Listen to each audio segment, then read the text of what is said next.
Stillman and Company, 102.5, 106.3 The Game, streaming live on Twitter, Twitch, YouTube, and Facebook live from the Hiller Plumbing, Heating, Cooling, and Electrical Studios today. Ian is here. Hello, Ian. What up, what up? I never had a doubt last night that the Predators were going to not win on Jewish Community Night.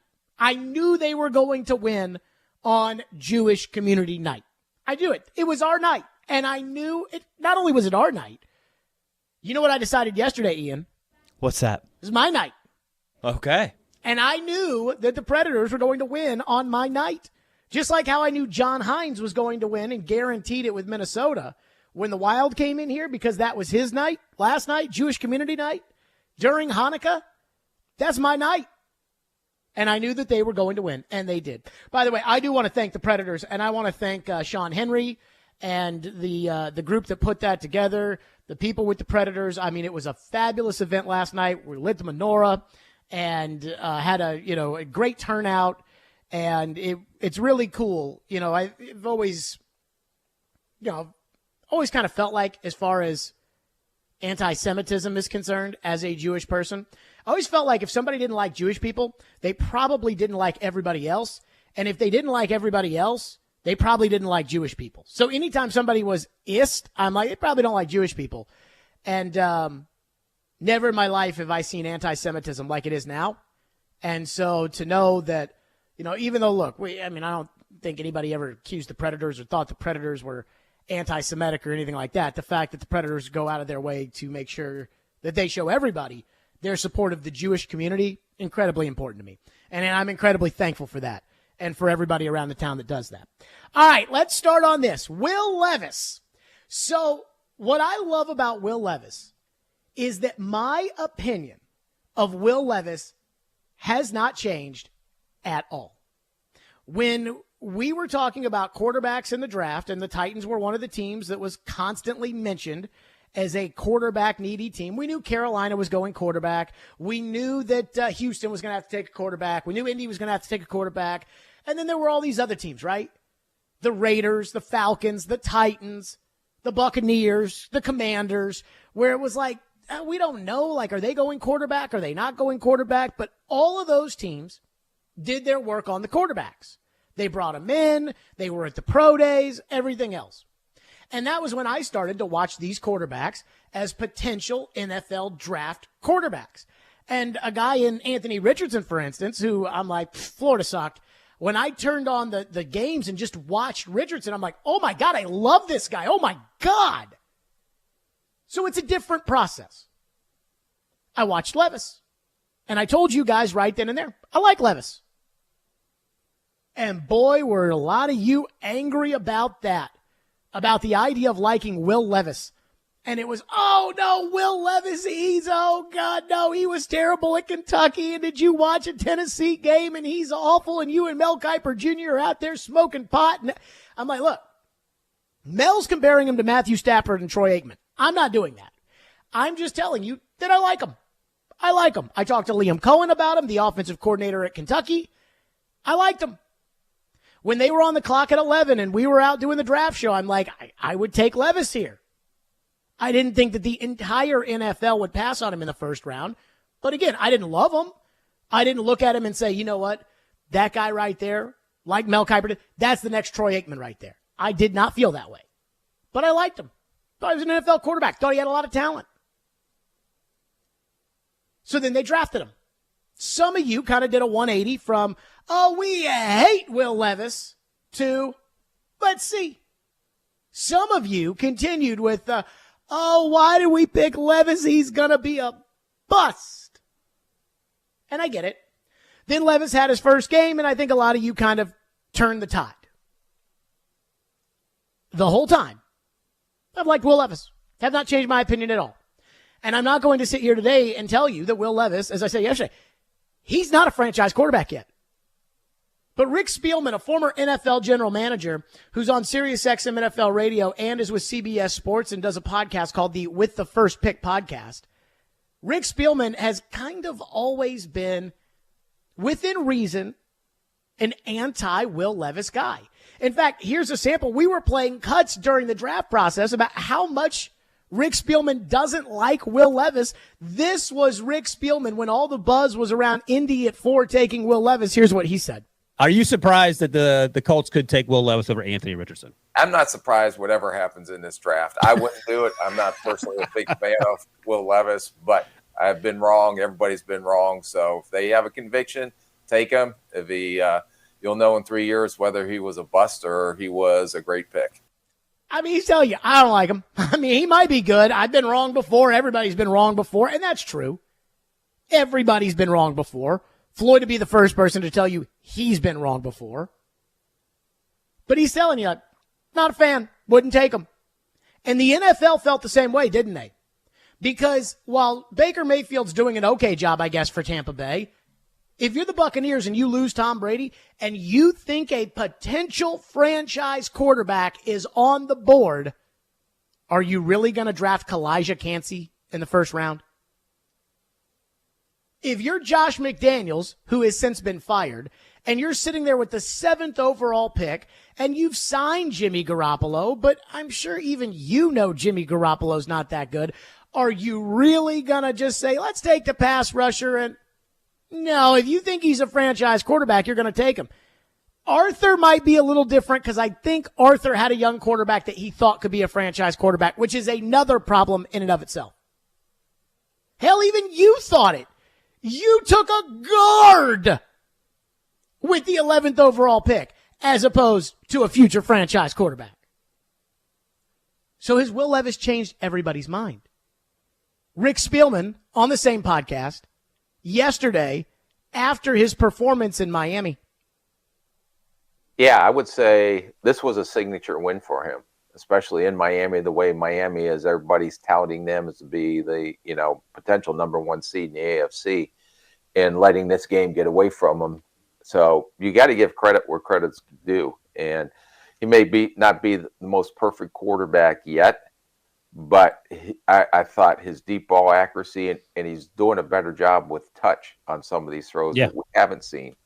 So he is progressing, and I think he's done enough now to say that he is their quarterback, and going into next year's draft, we'll start building around him. Okay. It went from, I don't like him, I mean, if you want to take him, to he's their quarterback to start building around. And I'm guessing that's probably how the rest of the NFL feels today. If you are Arthur Smith, and I know Bijan Robinson is supposed to be a really, really, really good player. It doesn't seem to me, and I'm not a fantasy football guy, and I don't keep up with the Atlanta Falcons, but it seems to me like they're not using Bijan Robinson the way that Bijan Robinson was supposed to be used. Like Bijan Robinson was supposed to walk into the NFL and be Barry Sanders, and he's not. At least I don't think he is. You don't think Arthur looks at Will Levis with Kyle Pitts and Drake London and thinks that could have been my quarterback? Instead, I went with Desmond Ridder. Josh McDaniels might still have a job today if he had drafted Will Levis, because we see how Will Levis uses DeAndre Hopkins on every play. What do you think Will Levis would do with Devontae Adams? What Rick Spielman is telling you is, hey, he's not a bust. That's where we are with Levis.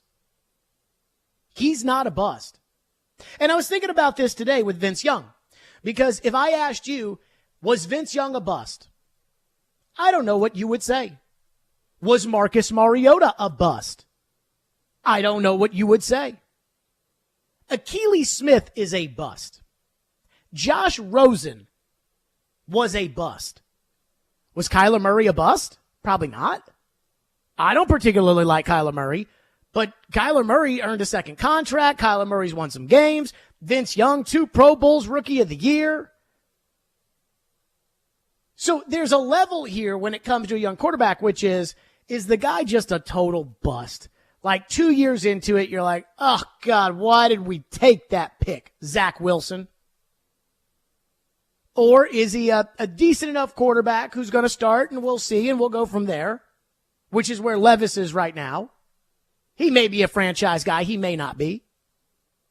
And then there is, this dude's a superstar, and we know.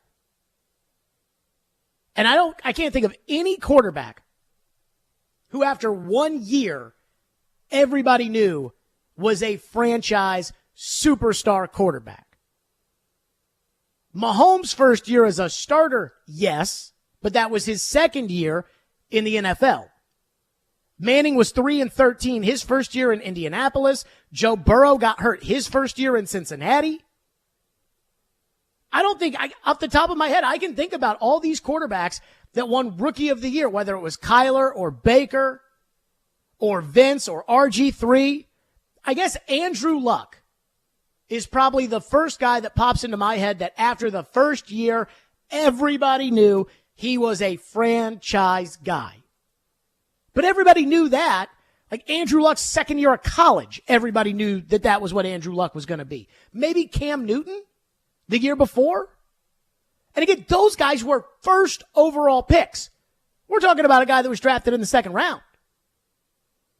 So what we've learned about Will Levis in these first 7 games, where he's 3-4 as a starter, and he's had some really good moments, like the 2-minute drive, the Atlanta game, that throw to Westbrook Akine for a touchdown. He had great stats in that road Jacksonville game, even though I didn't think he was really all that well. Good. And he's had some bad moments. But what we know is that this is not going to be a Malik Willis situation, where in the middle of the year, it's like, oh, God, please put Josh Dobbs in there. It's not going to be Zach Wilson.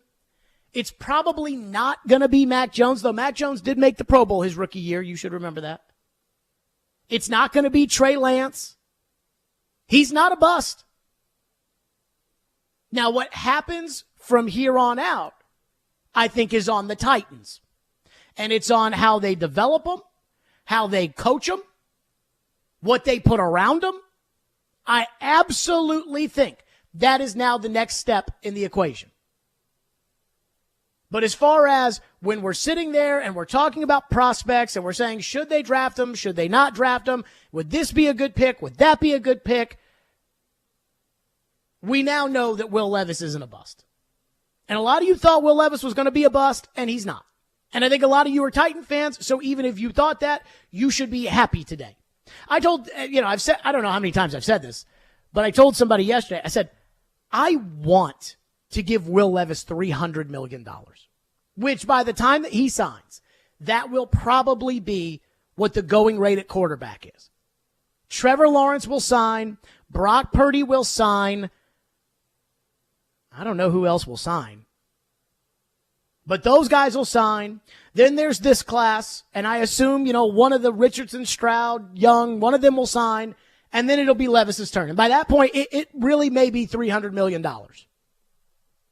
I want Will Levis to be worth that money, because then it means you've got a franchise quarterback, but you're not there yet. 615-737-1025 is our phone number if you want to weigh in on that. 615-737-1025. Even the Levis haters, even the people that recognized what his strengths were and everything else, but said, hey, I don't like him, like Rick Spielman, even they have said, hey, this dude is their quarterback right now and going into the off season. Which takes me to what I think is also incredibly important, which is one thing that the Titans are trying to figure out right now. And I am going to tell you, if they talk themselves into this and to similar situations, it will be a repeat of what we had last offseason. I'll get to that next. 615-737-1025 if you want to weigh in on the show today. In an effort to aid those affected by the tornadoes from this past weekend, the Community Foundation of Middle Tennessee and the United Way of Greater Nashville have activated emergency relief funds. For more information on how you can donate, visit cfmt.org or thegamenashville.com.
if this were the end of the year and we were having organizational meetings and I was the GM and I pitched to you the idea of, Trevor, what do you think about entering the offseason with the idea that we're good at left guard and left tackle with Skoronski and Duncan?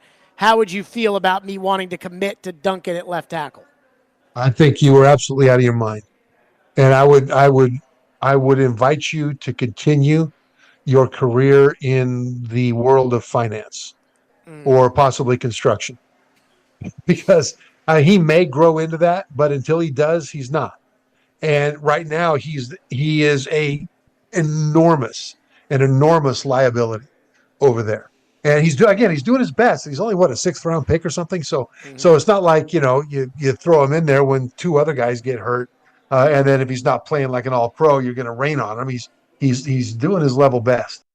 There you go. That was Trevor yesterday on the show. I don't want to pick on Jalen Duncan, but Jalen Duncan is an example of what is absolutely, positively not allowed by the Titans. And it is the same mistake that the Titans made this past offseason. They cannot do this around Will Levis. They have got to surround Will Levis with talent. I know you guys they got $100 million in cap space. All I know is I remember for years, the Indianapolis Colts, a traditionally cheap franchise, the Indianapolis Colts, for years, had all that money every year and they never spent it. And Chris Ballard was like, well, if I'm going to spend the money, I want to make sure that I get some really good players. I'm like, no. If you want it, you need to buy it. So if you want a guard, you need to buy it. Well, that guy's going to go for $17 million and he's really not that. I know. That's the league. But Jalen Duncan is an example of what the Titans did last year that they can't do this year. I don't know if they gave it away at the first game. I don't know if it got sent to my dad as a season ticket holder. I don't know if I got it because I'm a member of the media. I don't know. But I have a copy of the Titans yearbook, the 2023 Titans yearbook. And on the front cover of the Titans yearbook is Ryan Tannehill, Derrick Henry, Kevin Byard, DeAndre Hopkins, Treylon Burks, and Chig Okonkwo. Now, we know why Tannehill didn't work out. We know why Byard didn't work out. Henry and Hopkins are still there. And Simmons is on there too. Burks and Okonkwo. Those are examples of guys that the Titans just assumed would be able to be starters in spite of the fact that they hadn't really proven at the NFL level that they were starters. They, in the case of Okonkwo, he proved that he was a good tight end too last season and was good for some big plays. But he didn't prove that he was a starting tight end, and they never played him like he was a starting tight end. And with Burks, he had his moments, but he also had been injured. But outside of waiting and getting lucky on DeAndre Hopkins, the Titans didn't do anything at wide receiver or tight end. They were ready to go into this season before DeAndre got released, and they waited him out. They were prepared to go into the season with Burks, Nick Westbrook-Akine, and Chris Moore at wide receiver. That would have been an unmitigated disaster had the Titans let that come to pass. And Chig Okonkwo's not a starting tight end in the NFL. Chig Okonkwo is a number 2 tight end. He is not an every down tight end, and he is a pass-catching tight end who is unreliable to catch the ball. So what I fear the Titans are going to do, and we know this, because we know that the Titans need a starting left tackle, a starting center, a starting right guard, a starting right tackle, another starting receiver, a starting tight end, and if Derrick Henry goes, they'll probably need a starting running back. What I worry about is the Titans convincing themselves that, oh no, he'll be fine, which is what they did a lot of this year. David Long Jr., Zach Cunningham both go. They'll be fine, the Titans felt, because they got Monty Rice in there. And that's how you end up with Jack Gibbons, an undrafted free agent who can't run, playing middle linebacker. Again, I'm not picking on Jalen Duncan. And you heard Trevor say he's done some good things. He's trying his hardest. He's only a 6th-round pick. He was a developmental player. But he's not a starting left tackle in the National Football League. You cannot just assume that your backups who do a decent enough job at being backups can be starters in the NFL. That's just not how this league works. In fact, a lot of the guys who are starters in the NFL start as rookies. They start right away. And if they don't start, it's only because the team has an established veteran in front of them. Like Derrick Henry didn't start, not because Derrick Henry sucked, but because DeMarco Murray was there. And then when Derrick Henry got in, because Murray got hurt, he runs for 150 in a playoff game and you win.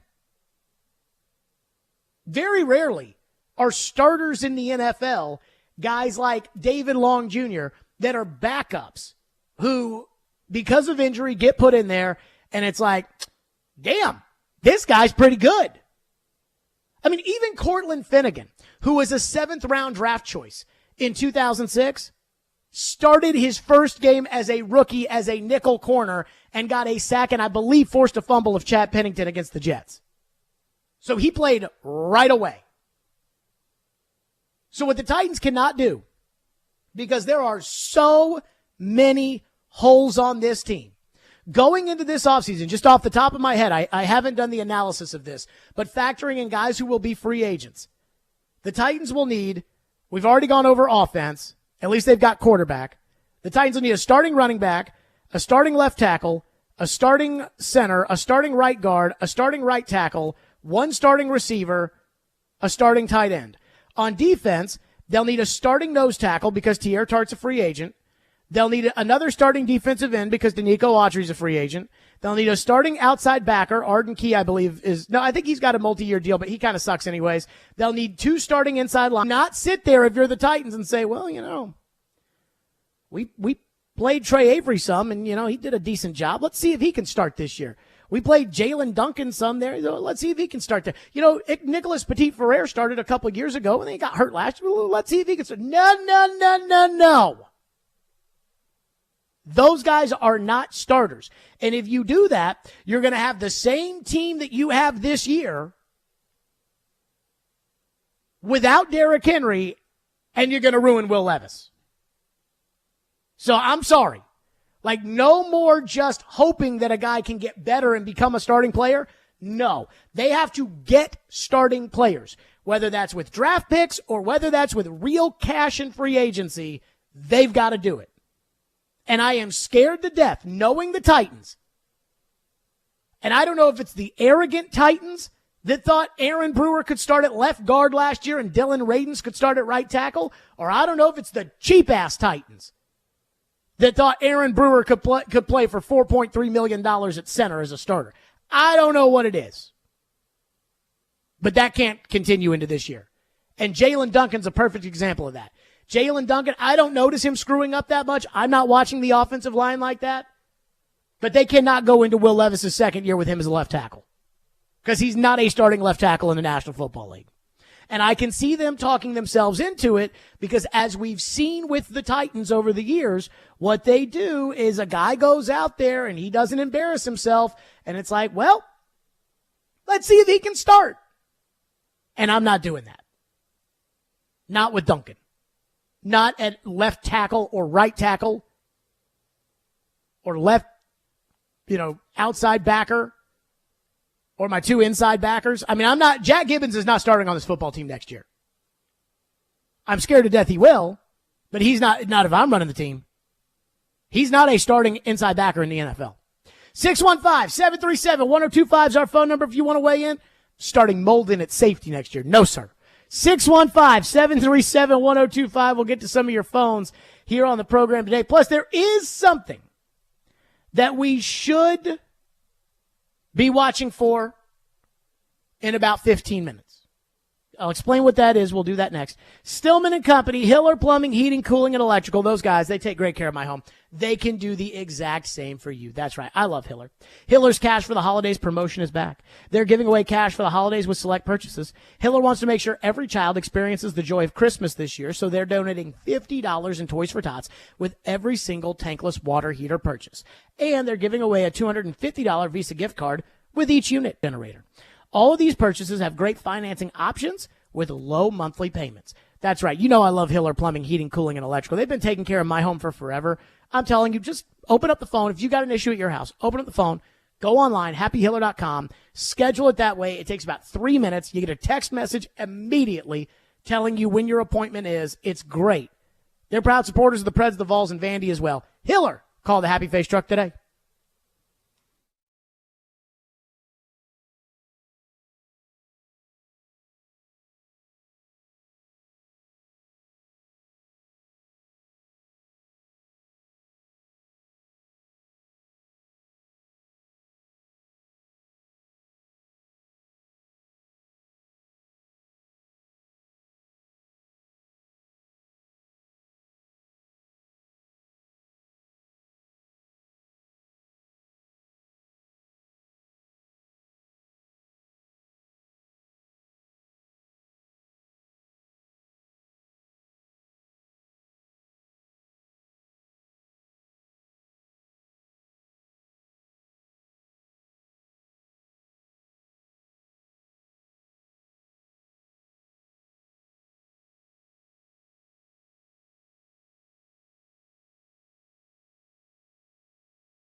Yeah, hi guys. It's very calm here in this facility. I've been talking to people downstairs who are getting ready for tonight's big draft, and they just feel really poised about the moves they're going to try to make tonight. Sources I spoke to around the league tell me that the Tennessee Titans and the Arizona Cardinals have had conversations about the Titans perhaps trading up to that number 3 spot, where the Arizona Cardinals are very open to business. They are looking to get out of that spot. The Titans looking to move up. And from what I was told, they attack this entire process not specific to a position, but specific to a player. They've got a player in mind, and I was told Carthon and head coach Mike Vrabel together decided, this is our guy, let's go up and try to get him. So we will see in just 2 hours if they're able to get a deal done to trade up to go get that guy. So what are they going to do at 11? Well, this team is absolutely in play to try to trade out of that spot out of 11. So who have they spoken to? Well, they've had conversations over the last few days with the Arizona Cardinals. Sources I've spoken to have told me that no trade is in place. Nothing has been agreed upon, but the conversations have gotten very serious for the Tennessee Titans to move out of 11 to go up to 3. So what are they moving up for? I was told the approach here had nothing to do with specific position. This was about an individual player that the head coach and GM both agreed is the right choice and who they believe is the best player on the board for this team. The Houston Texans select C.J. Stroud, quarterback, Ohio State. I remember it like it was yesterday. All day, Diana Rossini on TV just nailing the drum about how they're going to move up for a specific quarterback. We don't know who. Wink, wink, nudge, nudge. And we know who that was. By the way, it's been well reported that as soon as C.J. Stroud was taken with the number 2 pick, the Tennessee Titans pulled their offer from Arizona for number 3. So it wasn't like they were interested in the other quarterback, Anthony Richardson. They certainly weren't interested in Will Levis. They didn't take him until 33. They took a guard instead. So in about 10 minutes, C.J. Stroud is going to have a press conference in Houston. Now, C.J. Stroud did not practice today because he is in the concussion protocol. But he is talking to the media, which I find to be a little fascinating. I have Ian is going to be monitoring what's going on in Houston about what C.J. Stroud says. And let me just say this. I want C.J. Stroud to play on Sunday. I want C.J. Stroud versus Will Levis. Now, if the Titans were 8-5 instead of 5-8, I'd say, okay, let's go ahead and let Davis Mills play this week, knowing that we'll get that showdown in a couple of weeks with Levis and Stroud anyways. But they're not 8-5. They're 5-8. The New York Times playoff machine, I went through it today, the playoff predictor. Titans win every game. They have a 15% chance of making the playoffs. Playoffs are over. Season's over. It's all about developing Levis and some of the other pieces around him. And so I want the showdown. I want Levis versus Stroud at Nissan Stadium on Sunday. And I'm worried we're not going to get it. But we'll see. Because again, Stroud is meeting with the media. Now, the Titans, when Tannehill has been hurt, even when they knew he wasn't going to play, they run Tannehill out there every time for a press conference. It's, yeah, I'm just doing a lot of treatment, hoping the ankle can play, blah, blah, blah, blah, blah. So maybe it's the same with Stroud. But I want C.J. Stroud to play. I want the showdown between Stroud and Levis. And don't tell me what I think. I don't know what's going to happen. That's why I want to see it. Phone lines are driven by WilsonCountyHyundai.com at 615-737-1025. So, Ian, you're going to be on that, right? I am on the situation. You got it. Okay, Ian will be monitoring if C.J. Stroud says he's going to play or not.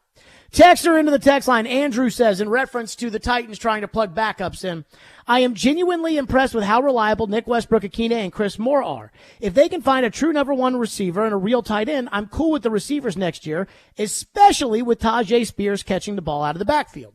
So I think you're talking about a true number 1 in addition to DeAndre Hopkins, right? Like the Titans draft the next A.J. Brown, and it's that guy, DeAndre, Chris Moore, maybe, who I do think they should re-sign and is reliable, and Nick Westbrook-Akine, who dropped the touchdown last week. And you go with those guys, and then Phillips is still on the team.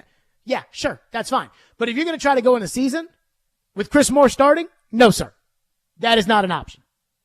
At least not for me. And that's the problem. Is the Titans take these backups and they try to make them starters, and they're not starters. And you can do that, right? Brunskill's an example of, you can do that for one guy at a position that's not a massively important position, like guard. But you can't go in there with 2 backup tackles and go into the season and think that you're going to be any good. One texter says you're banging on Zach Wilson. He was AFC Player of the Week. I watched that game. It was 0-0 at halftime. If C.J. Stroud had any of his weapons, Tank Dell or Nico Collins or Dalton Schultz, it wouldn't have been 0-0 at halftime. And Zach Wilson was fine. I watched that game. Levis is better than Zach. It's not even close. Josh says C.J. Stroud was special before his concussion. People know. Well, Josh, like I said in the response to the last text about Zach Wilson, I watched that game. And C.J. Stroud last week, and the Jets have a good defense, and it was raining. But C.J. Stroud, without his 2 best receivers and his tight end, did not throw for 100 yards. And he played into the 4th quarter. The game was over when Stroud got concussed and went out. And he did not throw for 100 yards. And I watched that game and I tweeted it out at the time. And I said, that's what Bryce Young calls every Sunday. Bryce Young's got no receivers, no offensive line. His tight end has amnesia. He's got nothing. And so people are like, oh yeah, Bryce Young sucks. CJ Stroud. No, CJ's got good players. Bryce doesn't.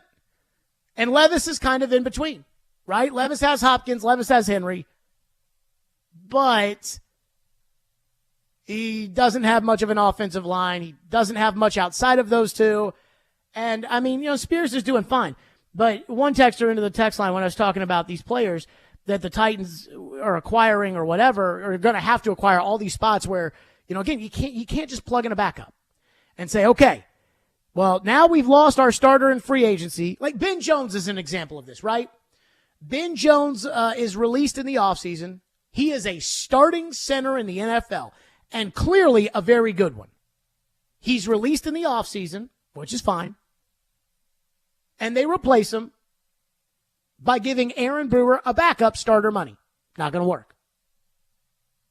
One texter says, Jared, if Derrick Henry leaves, the Titans do not need a starting running back. I'm sorry.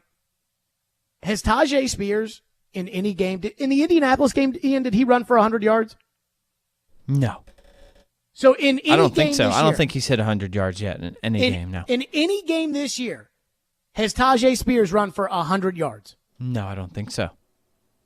And I'm supposed to believe that I can let Derrick Henry go and just turn around and hand the ball to him like it's like there's no drop off, there's no just like, okay, you're the new Derrick and you're going to catch the ball out of the backfield? No, they would have to bring somebody else in. So this reminds me of when Eddie George got let go. And the Titans, again, it was a money thing. Either the cap was real then or we all got lied to back then and I was just too naive in the 8th grade to know it. But when Eddie George got let go, they made Chris Brown the starting running back. And sure, Chris Brown had a 1,000-yard season. But Chris Brown was never a bell cow. Which is why the next year, in the 2007 draft, the Titans brought in Travis Henry. And they drafted, in 2006, Lindale White.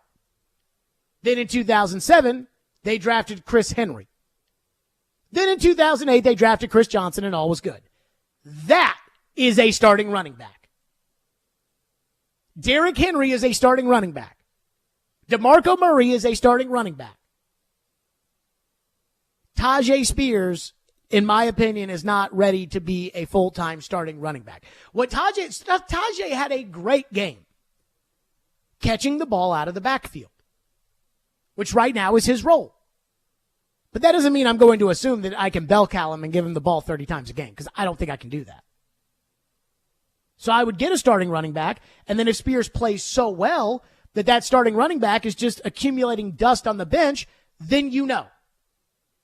But again, I'm not going into the season saying, hey, Chig, you're the starting tight end this year like they did this past year. I kept saying, I think they need to get a tight end in here, who's got starter experience. I would have brought back Austin Hooper because it was obvious that Hooper and Tannehill had a good relationship throwing the football. He was reliable from the sense that he caught it when you put it in his hands, and you know that Hooper can be a starter. Is Hooper a game changer? No. But you knew that he could be a starter, and they didn't do that. They had Trevon Wesco. Will says, Joe and Robbie say Spears can easily be the guy when Henry is gone. Look, I'm not going to get into this, what Robbie and Joe said. I have no idea what they said about that. I'm pretty sure they said it would be like a combo back situation that we see around the league now. Where they go get some other guy, and it's like Mostert and A-Chain the other night. Yeah, they brought up like Green Bay, like Dylan and Aaron Jones, or Detroit. But Aaron Jones is a starting, Aaron Jones makes like $12 million a year. Or Detroit, like Gibbs and Montgomery. Gibbs was the 12th overall pick in the draft. Well, something like that. It won't be exact, but it'll be some type of combo that complementary back to Spears. I know, but see what happens when it comes to saying that is like you're treating Tajay Spears like you're treating Alvin Kamara, where he's got Jamal Williams. He's not Alvin Kamara. So you would like to put more resources into a better starting running back. Well, I would re-sign Derrick Henry, but that's just me. But yes, and Yes. leave Spears where he is and not elevate his role moving forward. So I would elevate his role. Like, I would keep Derrick Henry, but I would also elevate Spears' role. In which way? Decrease Derrick's. Mostly carries, I guess. Correct.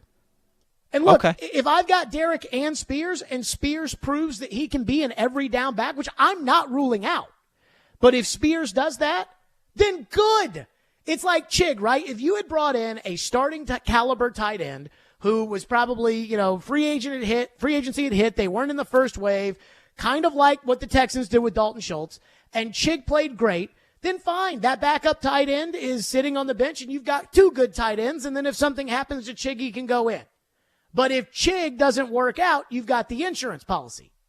The Titans didn't do that this year. They were just like, Chig's ready, and Chig's not.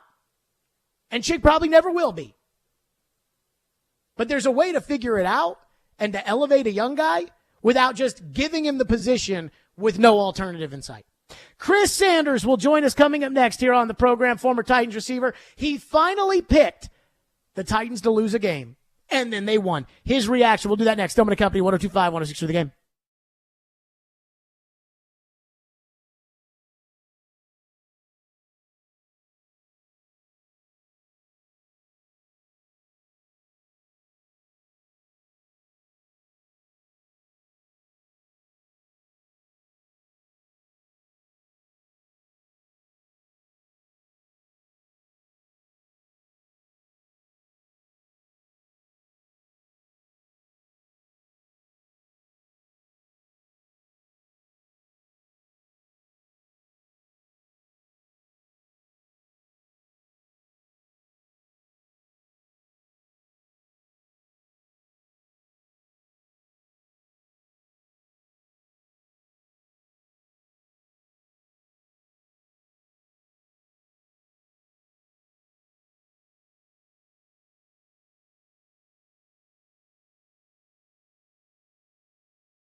Stillman and Company, be sure to join us on Sunday for the award-winning pregame show at 9:30 to 11:30. Titans and Texans will be live at Teddy's Tavern. That's right, downtown, right across the street from Bridgestone Arena.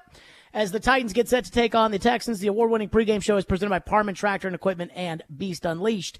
Chris Sanders picked against the Titans on Monday. He never picks against them. You picked against them, and they won. Chris, what happened? I don't know, man. The crazy part about it is I was just about to pick the Titans because me and Derek was talking about it off the air that it just felt like one of those Vrabel games.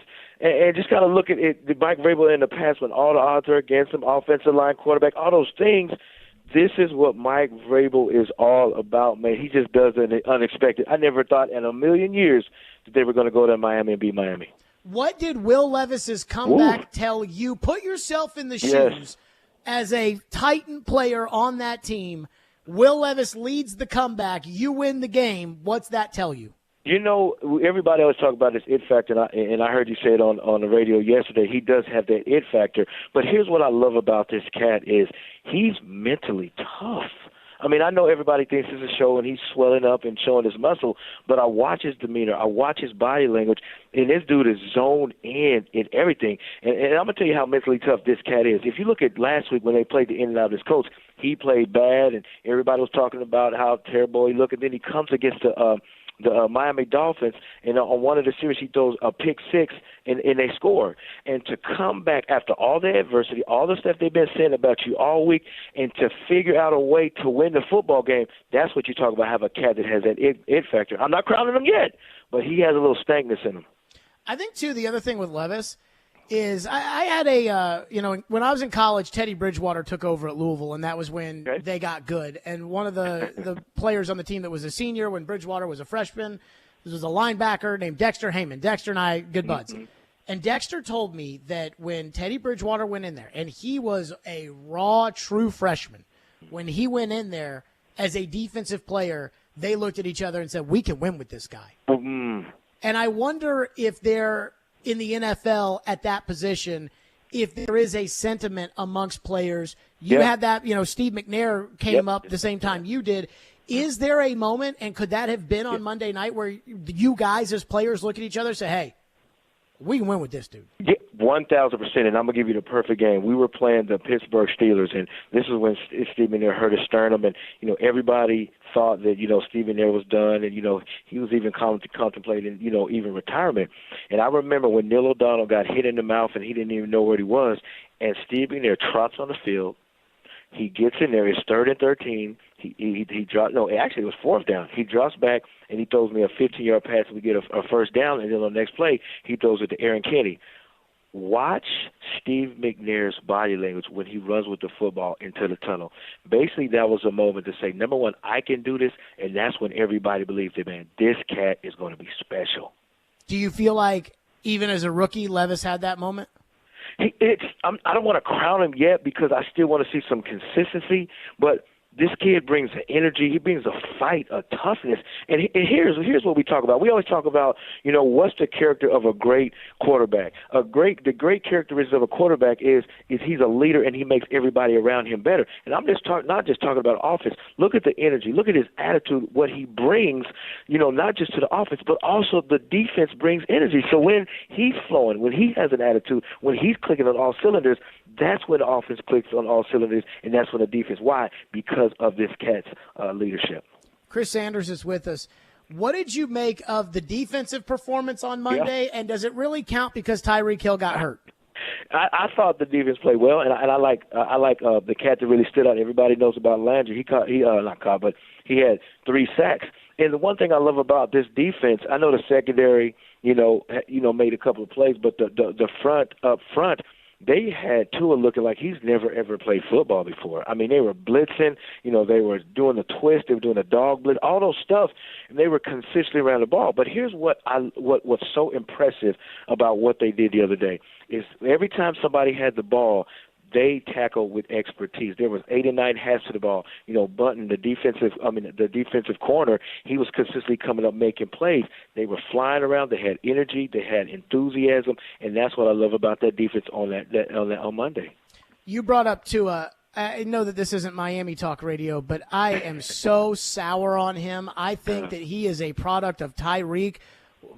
I think that if you switch the quarterbacks, I think the Dolphins would be better with Will Levis than they are with Tua. What do you think? Yeah, it's just when you look at him play, he just looks like an uncomfortable. And I say this respectfully, he looks like an uncomfortable quarterback. It's like, well, yeah, I throw a couple of passes here and there, but every time he dropped back, he was just very unsure. When you have a very unsure quarterback and your best guy's out and you can't make plays because he's out, you're just unsure of what you're doing. I mean, if you look at what he was doing, this is what kind of alarms me a little bit about Tua is if he's uncomfortable, he's staring the receiver down. He's not even going through his progression because he's unafraid and he's making those mistakes that you definitely don't want to make.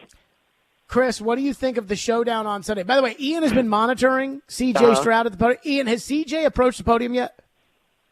No, he has not. Okay, that may be. He was supposed to talk at 2:45. Right. It's 2:55, but he's in the concussion protocol. Chris, I want the showdown on Sunday. I want Stroud versus Levis, and I want to see him go out there. What do you make of, yes, the season is over as far as making the playoffs are concerned. We know the Titans are going to do that. But what do you think about, what could be taken away from a rookie quarterback showdown in a divisional game on Sunday? It's just a battle of the future. I mean, when you have Stroud and you have Levis, you're looking, who's going to be the best in the future. I mean, that's what you want to look and you take away from this. I want to see C.J. Stroud play. I want to see Levis play because now you can take away from it to where, you come into the game and you can leave that game feeling good about your franchise or feeling bad about your franchise because if C.J. Stroud goes out there and throws 3 interceptions and not plays well, but then you have Levis that goes out there and throws 23 for 25 for 347 yards, you're going to leave that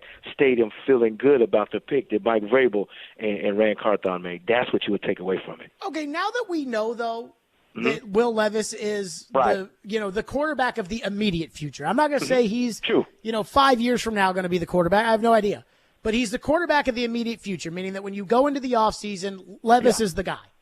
Because of that, even if he plays poorly after the way he played on Monday night, does that change how we feel about him at all? No, I don't think so because we saw a glimpse of what he can do. We saw the glimpse in against the Falcons game. We saw the glimpse with the Miami Dolphins. But it gives you a better taste in your mouth as opposed to going into the season with uncertainty. But now you got a guy that's got confidence. Now you got a guy that can lead your team, and now you got a guy that you can build your franchise around. It just makes it a better feeling as opposed to going into the off season with not knowing who your quarterback's going to be. Chris Sanders, as always, will join us on Sunday for the pregame show. He is the best. Chris, thank you so much, and we will talk on Sunday. Preds fans, do not miss tonight's Smashville Live at Brewhouse South in Cool Springs at 6 o'clock. See your Predator star players up close and personal. This week's guests are Cole Smith and Tommy Novak. Smashville Live is brought to you by the Black Abbey Brewing Company. Coming up next, Chris won't say it. I won't say it. Franchise quarterback. How many actual franchise quarterbacks are there in the NFL? Stillman and Company, we'll get into that next. And where does Levis sit? 102.5, 106.3 The Game.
Stillman and Company, 102.5, 106.3 The Game, streaming live on Twitter, Twitch, YouTube, and Facebook live from the Hiller Plumbing, Heating, Cooling, and Electrical Studios.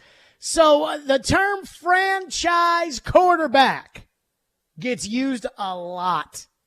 And I remember over the years when we first started this program in its initial iteration of Jared and the GM, I remember the GM kept asking the question, what does that mean? Franchise quarterback. What does that mean? What are you saying when you say franchise quarterback? Like, what is that? Calling somebody a franchise quarterback is like saying, I love you. Chances are you probably loved them before you said it, but there are just bigger implications. Franchise quarterback is like getting on a knee and proposing. I want to spend at least the next 4 years with you. And here's the ring to show it. A $200 million contract. Because at the end of the day, and I know Deshaun got 200 and whatever it was fully guaranteed, but at the end of the day, the going rate right now for a franchise quarterback who signs a new contract is about $200 million in guarantees. That's the going rate. When you sign somebody to a franchise quarterback contract, you're pretty much locked in for 3 years. It's why the Broncos couldn't move on with Russell Wilson, because they just guaranteed him too much money. So how many guys in the NFL are franchise quarterbacks? Because I believe it is way, way, way, way, way too early to anoint Will Levis as a franchise quarterback. I like Will Levis. I think Will Levis is doing a good job. I think Will Levis has a lot of talent. I think he showed us the other night that he's got that it factor Chris Sanders was just talking about. But it's far too early to get down on a knee and open up that box with a $200 million contract in it for Will Levis. So I started thinking, how many guys are true franchise quarterbacks? How are we defining it? I define it as their team today would give them a 4-year contract with $200 million in guaranteed money. Because again, that's the going rate. I came up with 9.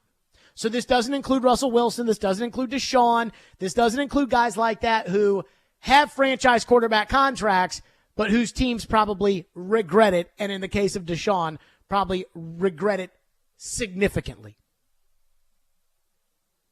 I came up with 9. Mahomes, Burrow, Allen, Jackson, Hurts, Prescott, Herbert, Lawrence, and Brock Purdy. Ian, do you have a problem with anybody on that list saying that their team is not prepared to give them $200 million or in 4 years won't be their quarterback? I think that's a pretty fair list, yeah. I mean, and I'm not the biggest Dak Prescott fan in the world, and I'm not the biggest Brock Purdy fan in the world. But I would tell you right now, like if the Dallas Cowboys, if Dak's contract was up, the Cowboys would give Dak a new contract. If Purdy's contract was up, San Francisco would give Purdy a $200 million guaranteed contract, and we all know Jacksonville would do that for Trevor Lawrence. And again, I'm not the biggest Trevor Lawrence fan in the world. Now, I'm not saying Jacksonville should get rid of Trevor Lawrence or that Trevor Lawrence isn't a starting quarterback in the NFL, because he absolutely is, but I don't think he's Joe Burrow.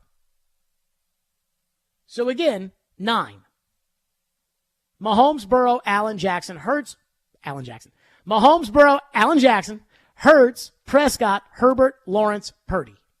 I thought about putting C.J. Stroud on that list, but there's just too many guys who have won Rookie of the Year that end up not getting second contracts, including Vince Young here, RG3, Baker Mayfield. Kyler Murray got a second contract, but I don't think Kyler Murray's team would want to give Kyler Murray another contract. And then everybody else is just, they're there, but they're not going to get on a knee and open up that box for them and say, I love you. Here is a $200 million contract. As far as Will Levis is concerned, though, he's right on schedule. He's talented. He's got a great arm. He's athletic. I mean, he makes some of these throws outside the numbers. And maybe it's because I'm just not used to a Titan quarterback being able to do that, because Vince couldn't do it. And I can't remember if Jake Locker could do it. I'm sure he could do it. He probably just threw it 5 yards over the guy's head. Mariota couldn't do it. Tannehill really couldn't do it. I mean, Levis, there was one on the corner to Westbrook-Akine, to the left-hand corner, where he just pops that ball 16 yards down the field, 20 yards down the field, right into the guy's hands, outside the numbers, across the field, across the hash marks. It's like, damn. I'm not used to that. He's got it. He is tough. I mean, two things about Levis getting up after he gets knocked down. First of all, he gets the crap kicked out of him in some of these games. And he gets right back up. Now, I don't like him trying to be Steve McNair and run over these linebackers because I think he could get hurt doing it. But he gets right back up. I also think, figuratively, when he gets knocked down, he gets right back up. He gets knocked down by throwing a pick six. Comes right back. He gets knocked down by throwing that pitch out to Derrick Henry, practically blowing the game. And he gets right back up. And there is a talent in being able to do that. Marcus could not do that. Now, he makes mistakes, and he's learning on the job, and I'm okay with that in the first year. That is healthy. So when he has that terrible pitch, or he has that terrible pick six, like that's why he comes back over to the sideline. You hand him the iPad, and we say, okay, don't do this. Instead, do that. That's why they have film sessions. That's why they practice. That's why this is all part of the process. Now, if we're 3 years in, and Levis still has those boneheaded moments where you just hand against your forehead, you can't believe it. Unless he becomes Brett Favre, that's going to be a serious problem. But right now, he's young. He's learning on the job. The thing about the NFL is that so many teams and so many fan bases think they have it. They look at their quarterback and they say, that's our guy. He's a franchise guy. And most of the time, it's Justin Fields. Most of the time, it's Kenny Pickett. Most of the time, it's Mac Jones. A couple of years later, you realize, it was a good relationship at the beginning. Certainly fun at the beginning, but then after about 3 or 4 months of dating, it's like, probably not going to work out. And so right now where the Titans sit, you might have a franchise quarterback. I don't know. There are steps between now and getting down on one knee and wanting to give him a $200 million contract. He's got the talent to be a franchise guy. He seems to have the smarts to be a franchise guy. He seems to have the processing skills of a franchise guy. He seems to have the leadership of a franchise guy. And he's shown that he's got a little bit of it inside of him. But he's not a franchise guy yet. And maybe I'm just being cautious because I've seen far too many teams. And I've seen the media is the worst at this. Where it's like, that guy is a franchise quarterback. Boom.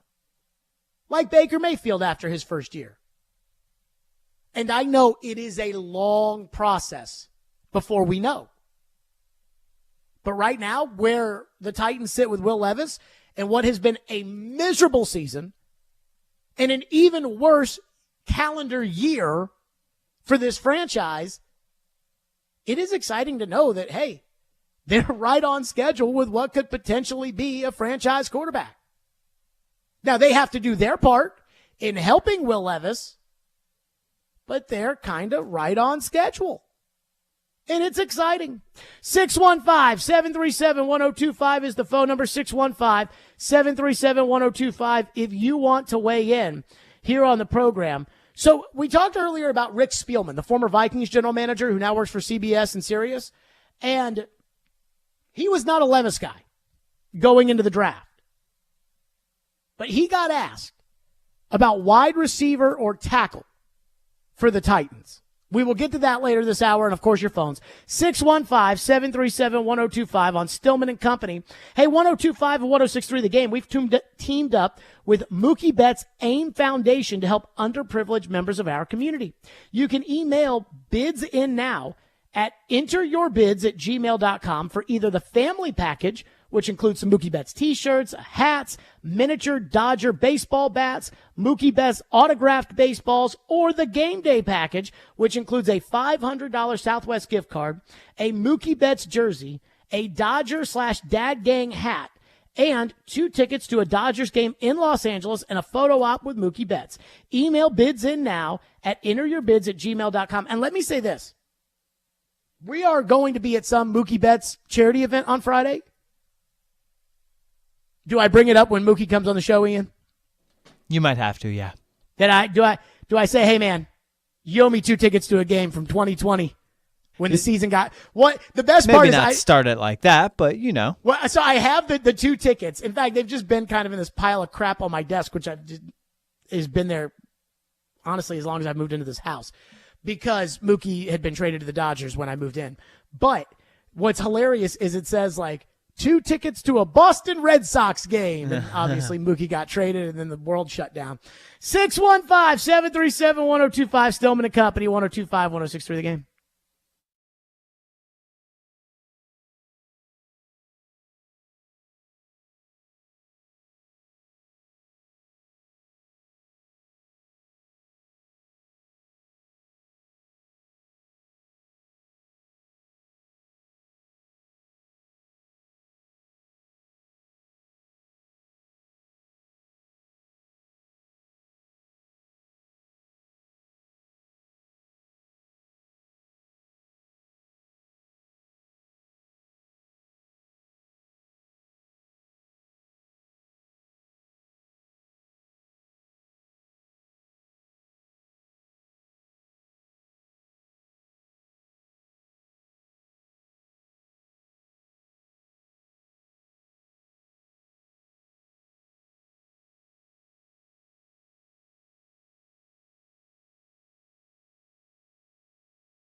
Oh, we got to grade him. I would give him an A ending, but a C. So I'm going to give him a B overall for the entire game. But you have to give him credit. I would lean on giving it an A because of how he ended up winning the game at the end. So give me an A. I'll give him an A? Yeah. Rick Spielman, a Will Levis hater, former NFL general manager with the Vikings. Rick Spielman gave Will Levis an A after wanting to give him a B right there, gave him an A for his performance against the Dolphins on Monday night. So one thing I thought was fascinating on the podcast that Rick Spielman hosts for CBS Sports called With the First Pick Podcast was the host in there, Ryan Wilson, asked him about a very specific situation in the draft for the Titans in the future. And since all you guys do is talk about what the Titans need to do in the draft, even though we're in the middle of the season, we don't know where the Titans are going to be picking, who's going to be declaring, whatever, I found this to be kind of fascinating. And it was the proposition that was laid out about a certain tackle versus a certain receiver. And here is what Rick Spielman said. All right, let's talk about that just quickly. I know we'll get to this at the end, but just the Titans quickly. They have the 9th pick right now. Would you rather have J.C. Latham or Rome Odunze if you're Will Levis? J.C. Latham's the right tackle at Alabama. Odunze is the big play wide receiver out of Washington. Odunze. He's saying Odunze, who, by the way, I watched in the Pac-12 championship game and is a freaking dog. But again, I think this is more so like Rick Spielman's like, they got to get him some wide receiver help. Like, it's got to be receiver. That's where they have to go. And I'm going to tell you that as far as the draft, I can't tell you what they're going to be drafting because I don't know what the pick they're going to have is. I don't know who's going to be on the board or who's expected to be on the board at that point. I haven't watched all of these players to be able to tell you, like, Rome Odunze is better than Keon Coleman, who's better than Malik Neighbors, who's like, I don't know. I mean, I know who I like, but I haven't watched enough to be able to tell you that. But I do think that what the Titans absolutely positively have to do, they have to walk out of this offseason with, and again, I talked about all the holes the Titans have this year. Going into the offseason, they need a starting left tackle, a starting center, a starting right guard, a starting right tackle, perhaps if they don't bring back Derrick Henry, a starting running back, a starting receiver, a starting tight end, a starting defensive end, a starting defensive tackle, two starting inside backers, a starting safety, and 2 starting corners. You guys still excited about your $100 million of cap space? Because you're going to need every penny Amy's going to be willing to give you. But what absolutely positively has to happen is the Titans have to walk out of the offseason with a young-ish, playmaking, fast wide receiver. Period. And I don't care how they get him. It could be by drafting Malik Neighbors out of LSU, who I am freaking in love with. But it doesn't mean that they have to draft a wide receiver in the first round. Remember, A.J. Brown wasn't drafted in the first round. It doesn't mean that the Titans can't find a receiver, a young-ish. Again, when I say ish, I just mean not 32, but a young-ish wide receiver who is fast and has playmaking ability to go with DeAndre Hopkins. It could be Justin Jefferson. We know he's going to want a contract. We know the Vikings probably are looking at a rebuild. They're probably not going to bring back Kirk Cousins. So if you had the 9th or 10th pick and Minnesota called and they offered you Justin Jefferson for that pick, and you've got to give Jefferson a $100 million contract, or, I don't even know what the going rate will be, you're going to be looking at about $32, $33 million a year for Justin Jefferson. Well, now you've got your young, fast, playmaking receiver. And they have to get one for Will Levis. And I don't care what it takes, and I don't care how you get it. And that's really how I feel for a lot of these positions. Like, I think that you're better off kind of fixing your offensive line in free agency than you are fixing it in the draft, because I believe that, guys, there's just not enough practice time in the NFL anymore for guys to learn how to play, that you're just better off signing it, and it's not going to be elite, but it's going to get the job done and moving forward, than I am, hey, let's draft a left tackle in the second round, put him out there before he's ready. He's going to get no practice time because they don't practice at all. Vrabel doesn't play guys in the preseason, so he's going to get, 13 snaps in the 3 preseason games. And now he's going to go out there, and in week 1, he's going to be going up against Nick Bosa. I don't think that's going to work. You drafted the most, according to all the gurus, the most ready-made NFL prospect on the offensive line this year. And Trevor Maddich said yesterday on our program that he has been disappointed in Peter Skoronski's development. So, however you want to do it, that's fine. But you're going to have to me, one, they're going to have to get starting players at all the offensive line positions. And right now, they have one. And it's Skoronski. And I don't even like Skoronski that much. But Brunskill's not under contract next year. Brewer's not a starter, and he's not under contract next year. I do not believe that Nicholas Petit-Ferrer is a starter. I do not believe Jalen Duncan is a starter. And I don't think Dylan Radins is a starter. So however you do it, you got to walk out with 5 starting offensive linemen for next season. But more importantly, I value the young, fast, playmaking receiver most.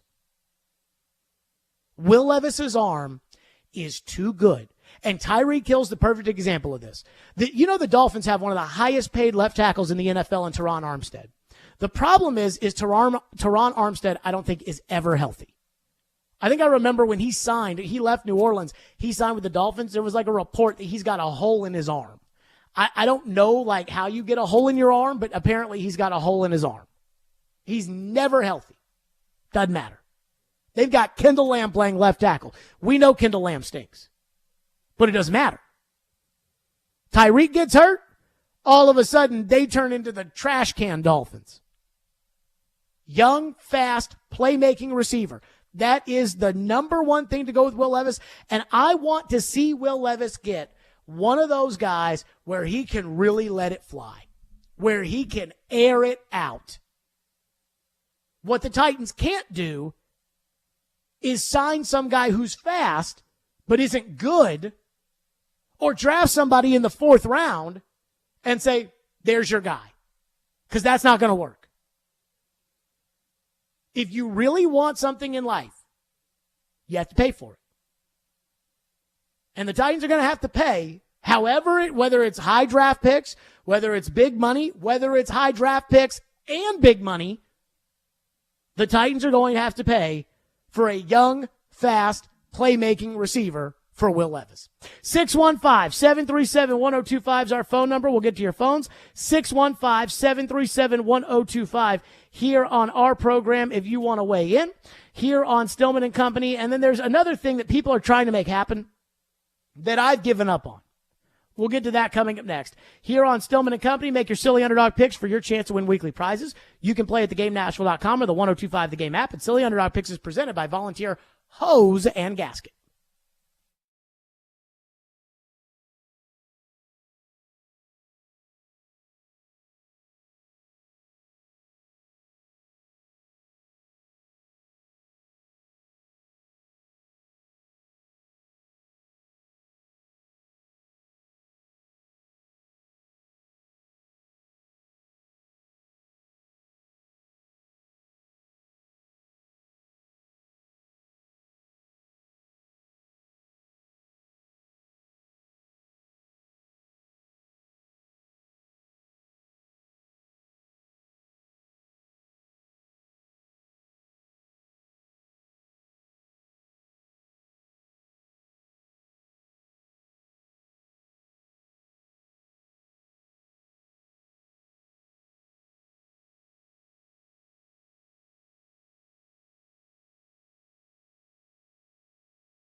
how has Treylon done with kind of that concept that you said, right? Every receiver wants to catch the ball and just embracing the idea of I can make a play without the ball coming my way. I think he has. You know what I mean? And again, it's our job to show him those things. And, you know, then when you get opportunities, you got to, you know, make the most of his opportunities. I mean, the quarterback decides where he wants to throw the ball.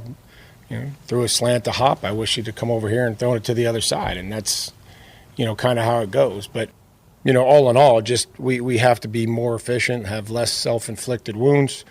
You could see when we get into the rhythm of drives and the flow of drives, you know, we do much better. And the better that we can run the football, the better that we can, you know, create opportunities in a play-action pass game, which then now allows for those receivers to work the different concepts and have success down the field.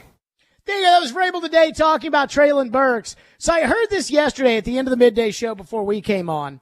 And Derek was like, I don't know if this was a texter that led Derek to this or a caller that led Derek to this or Caroline or Willie that led Derek to this.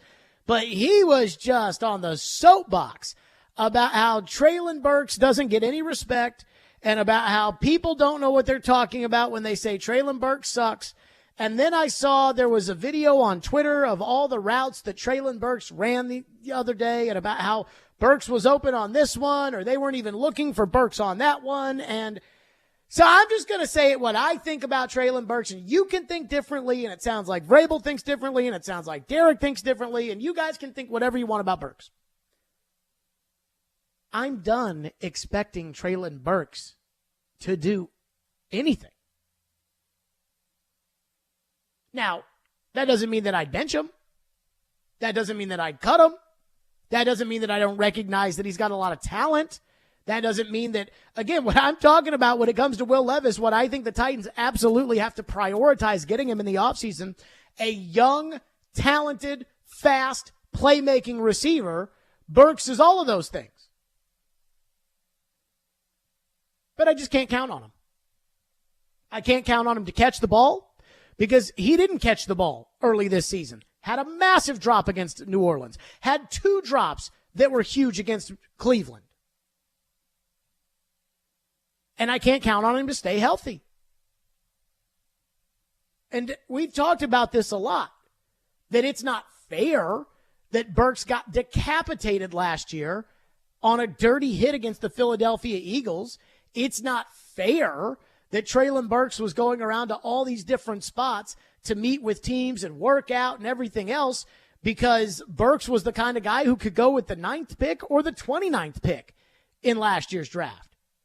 So he shows up out of shape and he has a bad offseason because he's doing all the traveling and preparing for the draft. That's not fair that he got a late start. It's not fair that he got hurt in training camp last year. It's not fair that he hurt his knee against the Vikings in practice this year. It's not fair that he got concussed in the Pittsburgh game. But the NFL's not fair. And I think what's always important is dependability. I can't depend on Treylon Burks.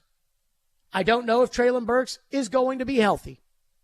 And if Treylon Burks is healthy, I don't know if Treylon Burks is going to be able to get open. And if he is healthy and he does get open and we do throw him the ball, I'm not convinced Treylon Burks, I can't depend on him to catch it. So I went into this year thinking that Treylon Burks was going to go one way or another. The first year was all an adjustment and injury, and once he figured it out, he took on the hit against Philadelphia. Spends all offseason doing the right things, saying the right things, was so dedicated to get to the first day of OTAs that he flew some dangerous little tiny plane in order to be there for, again, the first day of OTAs. The reason he did that and the reason it got out that he did that is because he wanted everybody to know how committed he was. And he was committed. But again, this was going to go one of 2 ways. And unfortunately, it's gone the other way. So you can tell me Burks is good, and you can tell me that they as coaches have to get him the ball more, and the quarterback has to look for him more, and you can tell me all of that.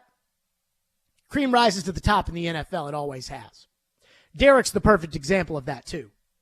Derek was a guy who was buried on the depth chart. They weren't sure. Then injuries happened, and he dominated.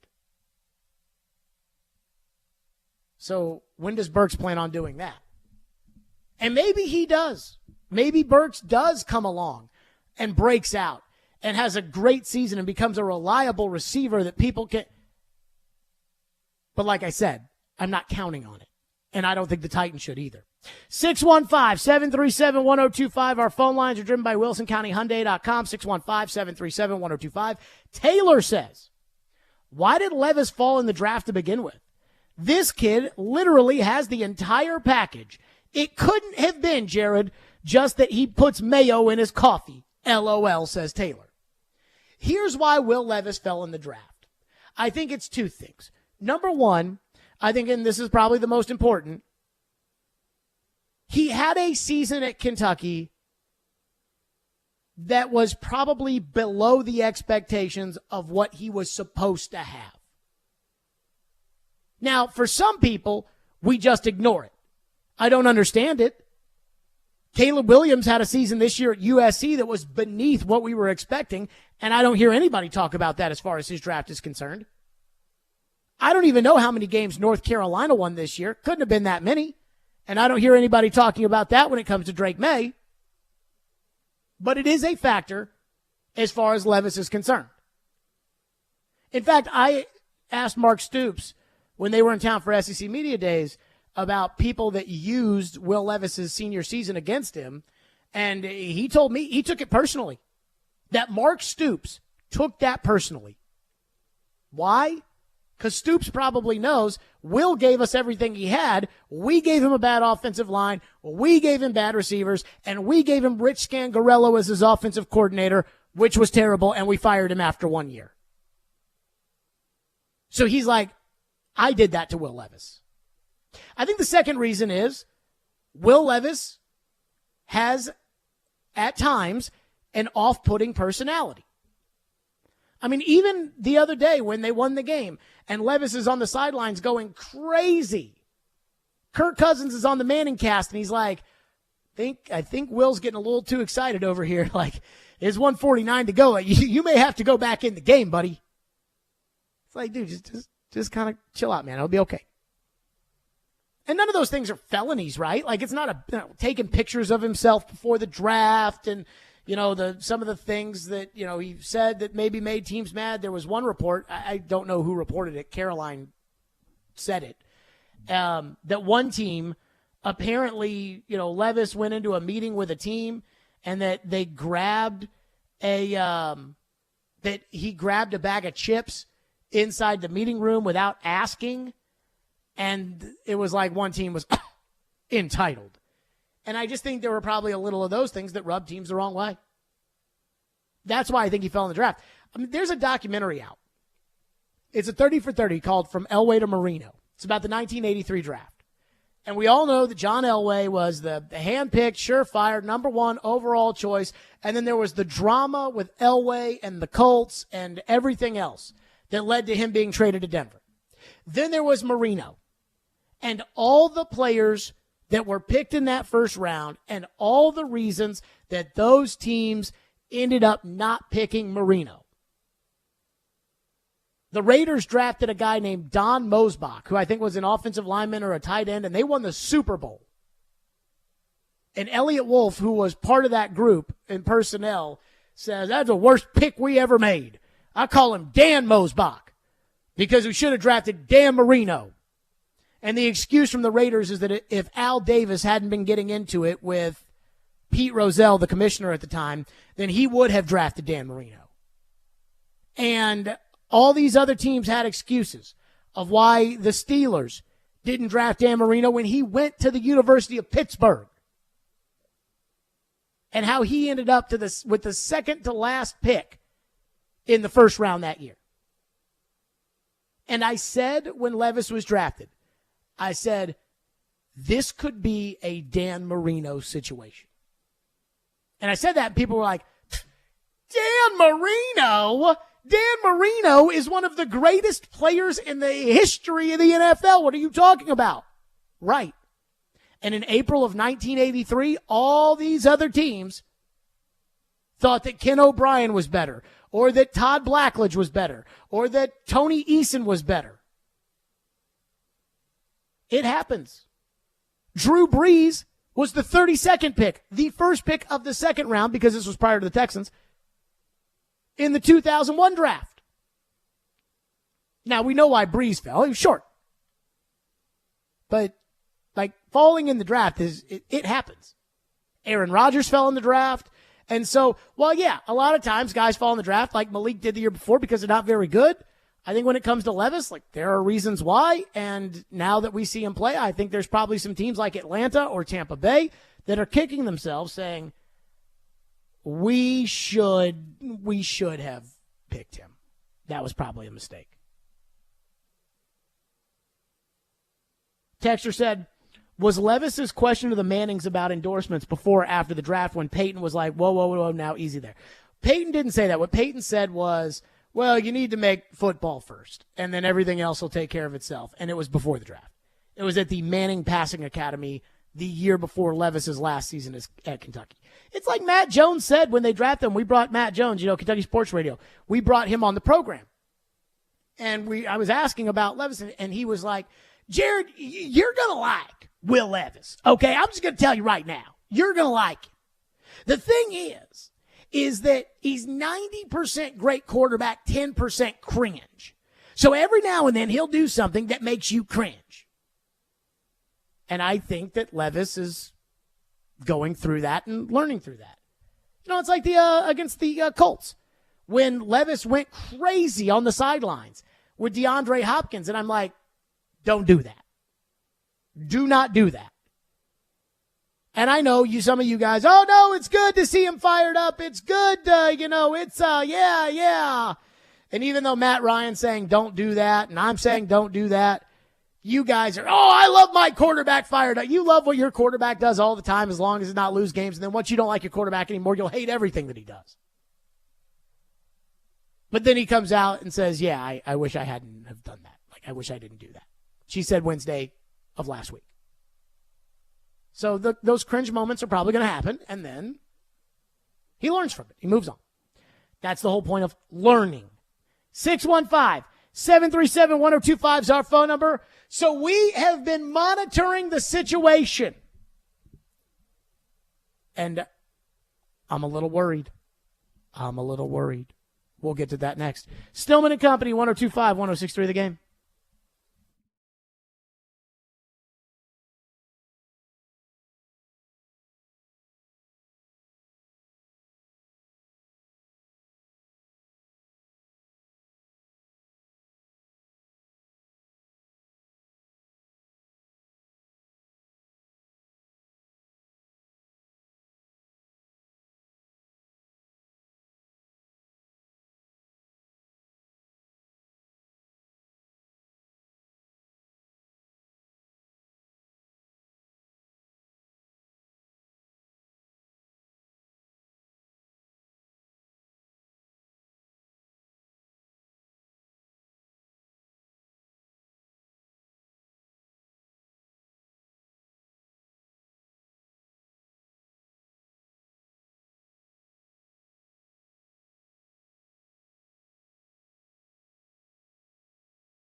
Mike, with C.J. Stroud in the protocol, how does that affect, do you prepare for Davis Mills? And if it is Davis, does it help that you've faced him before? Well, I don't know so much. It's a new offense, that they're, operating in, and we'll have to, prepare ourselves for that, first of all. And, whether it is, CJ or Davis, we'll see, and we'll have to understand that, would imagine that the plays are going to be the concepts are going to be somewhat similar. And then, we'll have to go about defending them, whoever's out there and how explosive they've been and everything that they can do.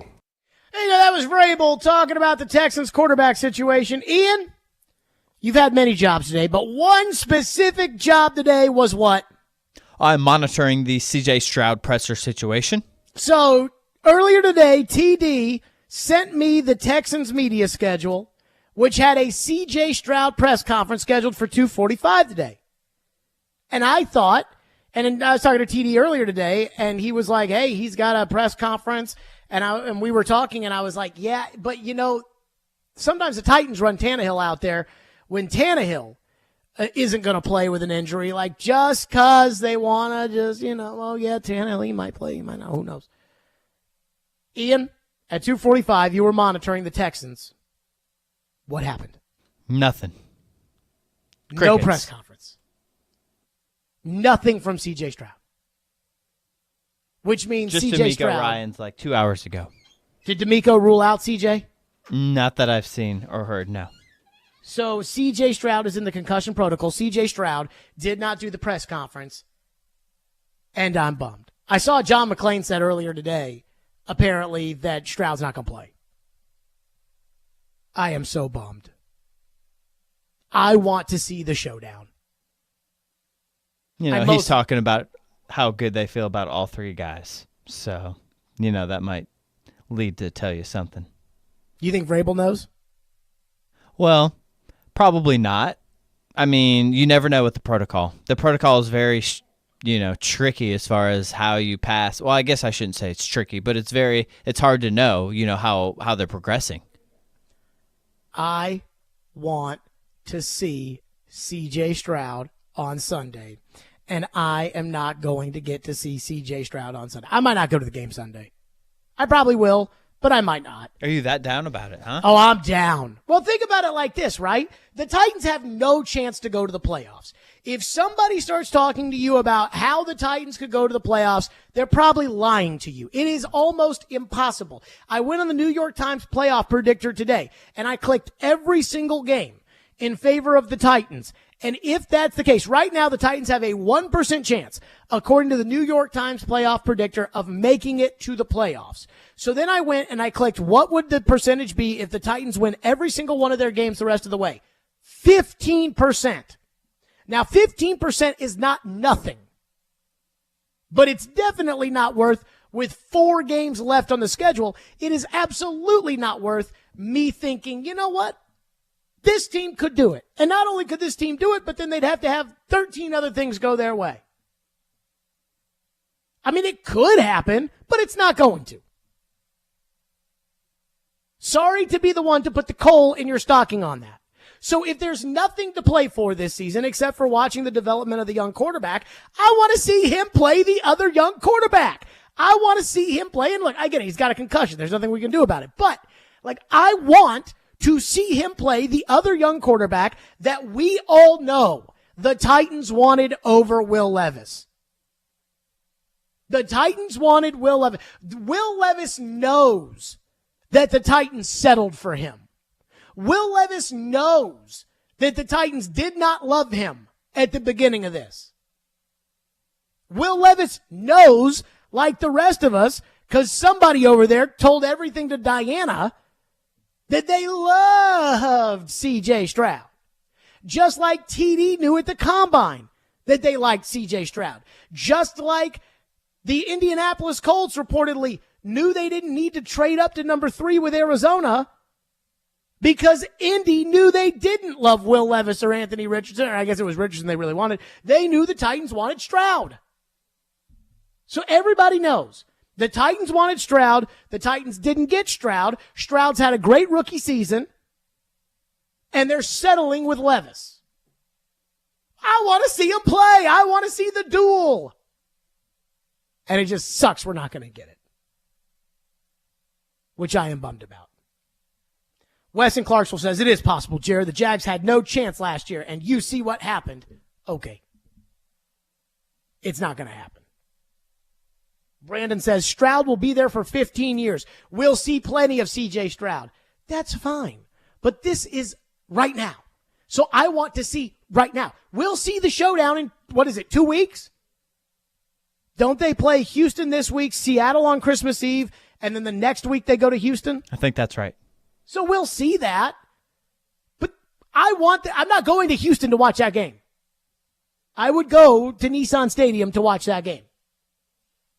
And now it's going to be Davis Mills. The Titans probably should win. What's the line? Do we know what the line is on Sunday's game? No, I don't, but I'll check. I mean, the Titans should be favored on Sunday because right now it looks like Nico Collins, obviously Tank Dell's out for the year. Nico Collins, C.J. Stroud, Tank Dell not going to play. I don't know about Dalton Schultz. I mean, so you're talking about Davis Mills and Noah Brown. Yeah, Schultz hasn't played 2 weeks in a row, so he's probably questionable. So it's going to be, again, Davis Mills and Robert Woods and Noah Brown and Brevin Jordan. Yeah, it's Titans -3. Titans should be favored. Stroud's not playing. -3 home. I don't know if that still applies, the 3 points for the home. So it's pretty close to a pick 'em. 37.5 for the over-under, low as we would expect. Texture says Levis will not win over Stroud, but it won't make him a bad quarterback. I don't know exactly what that means. Somebody texted early on today in the program, and I just didn't get to it. But somebody texted, I think it was like the first text into the show, or one of the early texts into the show, that was like, Jared, if you had to pick right now between Will Levis and C.J. Stroud, who would you take? If you could redraft, how would you do it? Who would you pick? And I'm going to say, I'll go with my initial reaction, which was I liked Levis more than Stroud. Now, I've been impressed with Stroud this year, for sure.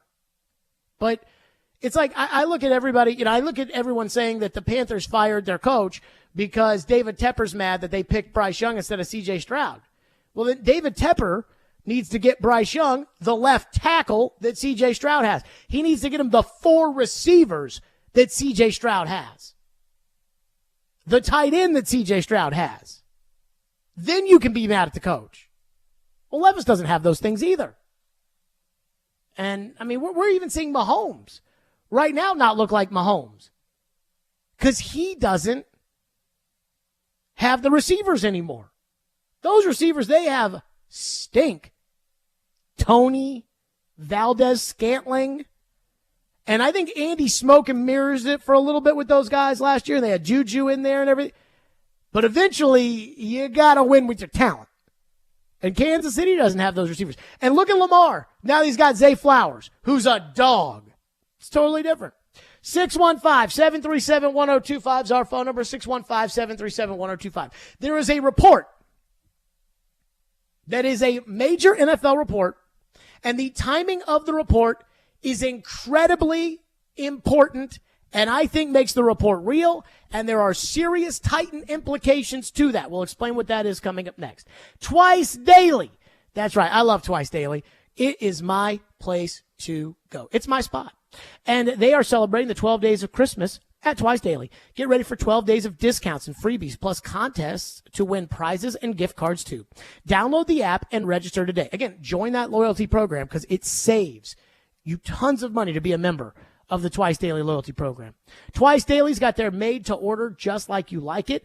Their offerings allow you to get exactly what you want when you want. So customize sandwiches with your preferred meats and cheeses, and you can get bagels with all the fixings and have snacks prepared for you the second you order. And of course, download that Twice Daily loyalty or the app with the loyalty program today. And if the Titans score in the final 2 minutes of either half, just like they did in both halves on Monday, you get a free half sub on the following day. So that would be if they score in the end of the 2 halves. If Vrabel lets Will Levis throw the ball, you will get a free half sub in the app the next day. That's another reason why I love Twice Daily. Twice Daily, fresh all day.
Stillman and Company, 102.5, 106.3 The Game, streaming live on Twitter, Twitch, YouTube, and Facebook live from the Hiller Plumbing, Heating, Cooling, and Electrical Studios. Bill Belichick is done with the Patriots. I don't know if you guys have seen the report, but Tommy Curran put it out there that no matter what, Bill Belichick is done in New England, that they could win all the rest of their games. That the Patriots decided after that horrendous Germany game performance against Indianapolis that they decided it was time to move on from Belichick. When Tommy Curran says it, and it's about the Patriots, I believe it to be true. And I don't think Tommy Curran is writing that if he hasn't heard it from Kraft himself.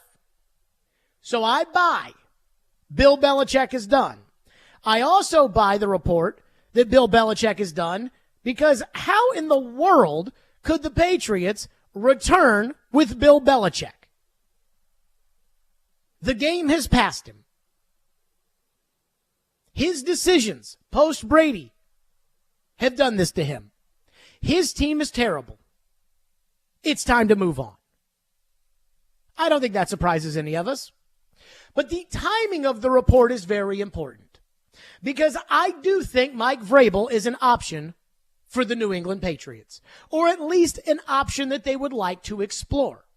There's one massive problem, though, when it comes to the Patriots wanting to hire a Patriot Hall of Famer in Mike Vrabel to be their head coach. And that number one problem is, Ian, would you like to tell the people what the problem for the Patriots hiring Vrabel would be? Well, he's under contract. He's your coach. Now, Diana put out the report on Thanksgiving that she heard that the Titans, no way, no how, were going to trade Mike Vrabel to the Patriots. And I think most people took that as a negotiating move. Hey, if you want Mike Vrabel, it's going to cost you.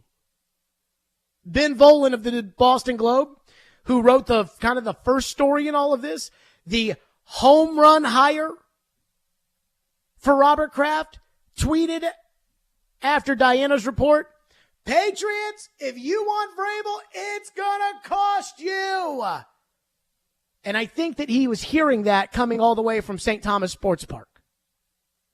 Now there's the issue of the timing of the report.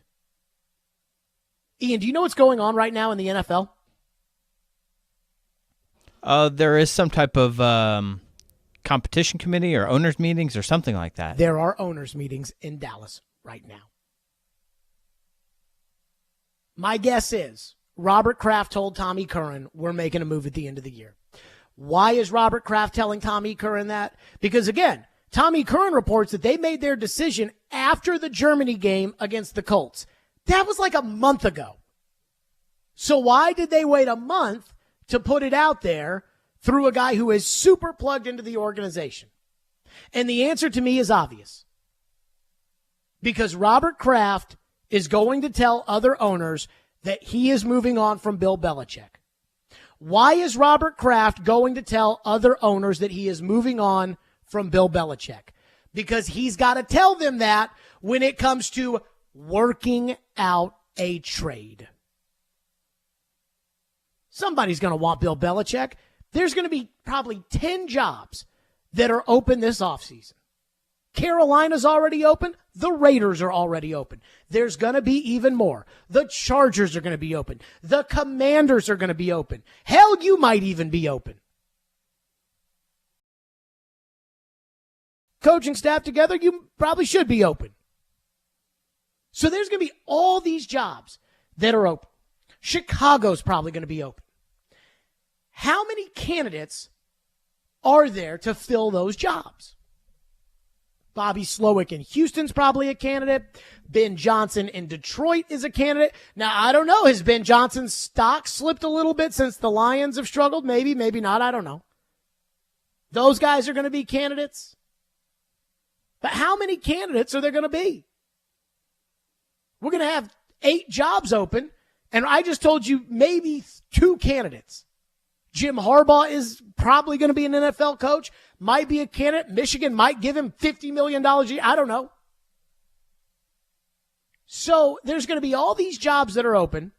And there are so few people out there, it seems, to be able to coach him, which means Bill Belichick is probably going to be coaching next year in the NFL. I think Belichick's going to go somewhere, just like these players in baseball that go somewhere else to hit their career 500th home run or win their 300th game. I think that's what's going to happen with Belichick. He's going to go somewhere else, and he's going to break the Shula record, and then he's going to retire. But in order to do that, Robert Kraft would have to be meeting with these owners, and that's where you either lay the groundwork for a potential deal or you strike a deal. So Robert Kraft decided, well, look, we're going to be talking to these owners about making moves involving the coach. The last thing that we need to do is go into a meeting with the Commanders or the Chargers or the Raiders or whomever and say, yeah, we're going to move on from Bill at the end of the year. What would you trade us in order to get Bill? Only to have them go run to Adam Schefter or them go run to Diana or them go run to Ian Rappaport or whatever, and it come out that Bill's out at the end of the year. And then, if they're going to be looking to work a deal on Belichick,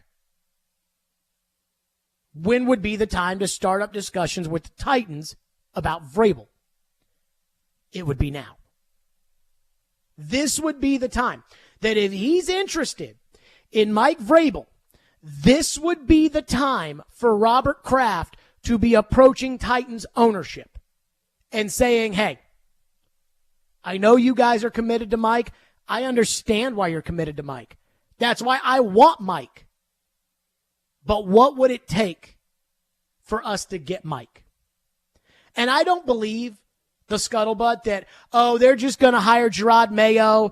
They promised when Mayo didn't interview for the Carolina job last year, they promised Mayo the job, and Mayo was going to be the eventual successor to Bill. And so if that were the case, then I don't think you would have seen in the Boston Globe that Mike Vrabel was the home run hire for Robert Kraft. I don't think you would have seen that. I think what the Patriots are doing is they're going to move on from Bill, and I think we all know that. And again, if Tommy Curran's reported that Bill Belichick's out, Bill Belichick's out. And the fact that Tommy Curran reported it yesterday and that, there hasn't been a statement from Robert Kraft that is debunking that report, it's legit. Bill's done. So if they were just going to move on to Gerard Mayo, then there wouldn't have even been talk about Vrabel. But I think what happens with most of these situations is people want to see what their options are. It's almost like a potential free agent where the team goes to the player and says, we'd like to sign an extension. And the agent of the player almost always says, no. Let's go to market. Let's go to market and see what your value's worth. If the Arizona Cardinals had gone to Christian Kirk and said, hey, let's work out a deal. Let's give you $14 million a year. He might have done it. He went to market. He got 18. So that's why you always go to market. So I think the Patriots are going to want to go to market. They're going to want to interview other people. They're going to want to get to know candidates. They're going to want to see. So if there were to be movement on the Titans and Vrabel and the Patriots, this week is the week that there would be some movement because Amy and Titans ownership, which is not just Amy, but is also Kenneth Adams and Barkley and all those guys, they're probably in Dallas right now, and so is Robert Kraft. And that's where these deals get done. That's why the winter meetings at baseball is where those deals get done, because everybody's in the same spot. That's why they have the owners' meetings in the spring before free agency and before the draft, and then we see trades get worked out. That's why the combine before free agency is where a lot of these things start to really get discussed.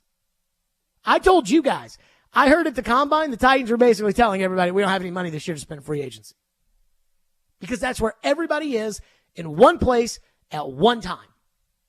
Well, right now, Robert Kraft is at the owners' meetings, and he's probably talking to other owners about a future trade for Bill Belichick. And it wouldn't surprise me if he's talking to your owners about a trade for your coach. 615-737-1025 is our phone number if you want to weigh in, 615-737-1025. And I will tell you right now, when it comes to the Titans and trading Vrabel and everything else, and I'm sure there are some of you that hear the idea of trading Vrabel, especially after they won the other night, and it's like, we're not trading Vrabel. I'll give you 5 first-round picks. Take them. Everybody has a price. My price for Mike Vrabel. This is not my negotiating price. This is my price. We'll get to that next. Stillman and Company and your phone, 615-737-1025. Stillman and Company, 1025-1063 The Game.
Do you have an understanding that Robert will not ask you to be back next year?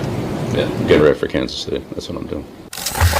Bill, while understanding that you're getting ready for Kansas City, have you and Robert discussed your future beyond the season? Getting ready for Kansas City. Bill, typical Bill, he's getting ready for Kansas City. So, I think that it came out. Tommy Curran reported it. Nobody has kicked it down. Plus, Tommy Curran is incredibly reputable. I think that it came out because Robert Kraft is going to the owners' meetings, and he wonders if any owner is going to approach him and say, what would it take in order for us to get Bill Belichick? And it's not going to be a lot because, again, they're going to fire Bill at the end of the year. But, a trade would be a way to kind of work it out for all sides included. And then you wouldn't have to compete with anybody else for Belichick. And who knows what's out there. Now, let's say that Robert Kraft also wants to use the owners' meetings as an opportunity to kick the tires on Mike Vrabel. Again, we've seen some of that negotiating through the media with the Ben Volen article in the Boston Globe saying that Vrabel would be a home run hire, and the Diana Rossini report that the Titans are not interested in dealing Mike Vrabel. The Titans, if we need to recall, 5 years ago put out a statement saying that Mike Mularkey was their head coach going forward and then fired him 7 days later. So this isn't like it hasn't happened before. Which takes me to what it would take for me to trade Mike Vrabel. I would trade Mike Vrabel for the equivalent of a first-round draft choice at 16 overall. So when you pull up the draft and trade charts and everything else, and again, they're technically incomplete right now because we don't know who's going to be picking where, but the 16th overall pick has a certain value. I think it's like $1,500 or $1,000 or something like that. I want the equivalent of a first-round draft choice. They are not going to give you their first-round draft choice this year, and they're probably not going to pick swap with you because they're going to have the number 2 or number 3 overall draft choice, and that's going to be used on a quarterback. They're going to draft either Drake May or Jaden Daniels or Caleb Williams, and that's going to be their quarterback. And so they will not trade a quarterback for a coach. They'll trade a first-round pick for a coach. They've done it before, but they wouldn't have traded Drew Bledsoe to the Jets in order to get Bill Belichick. And they're not going to do that now.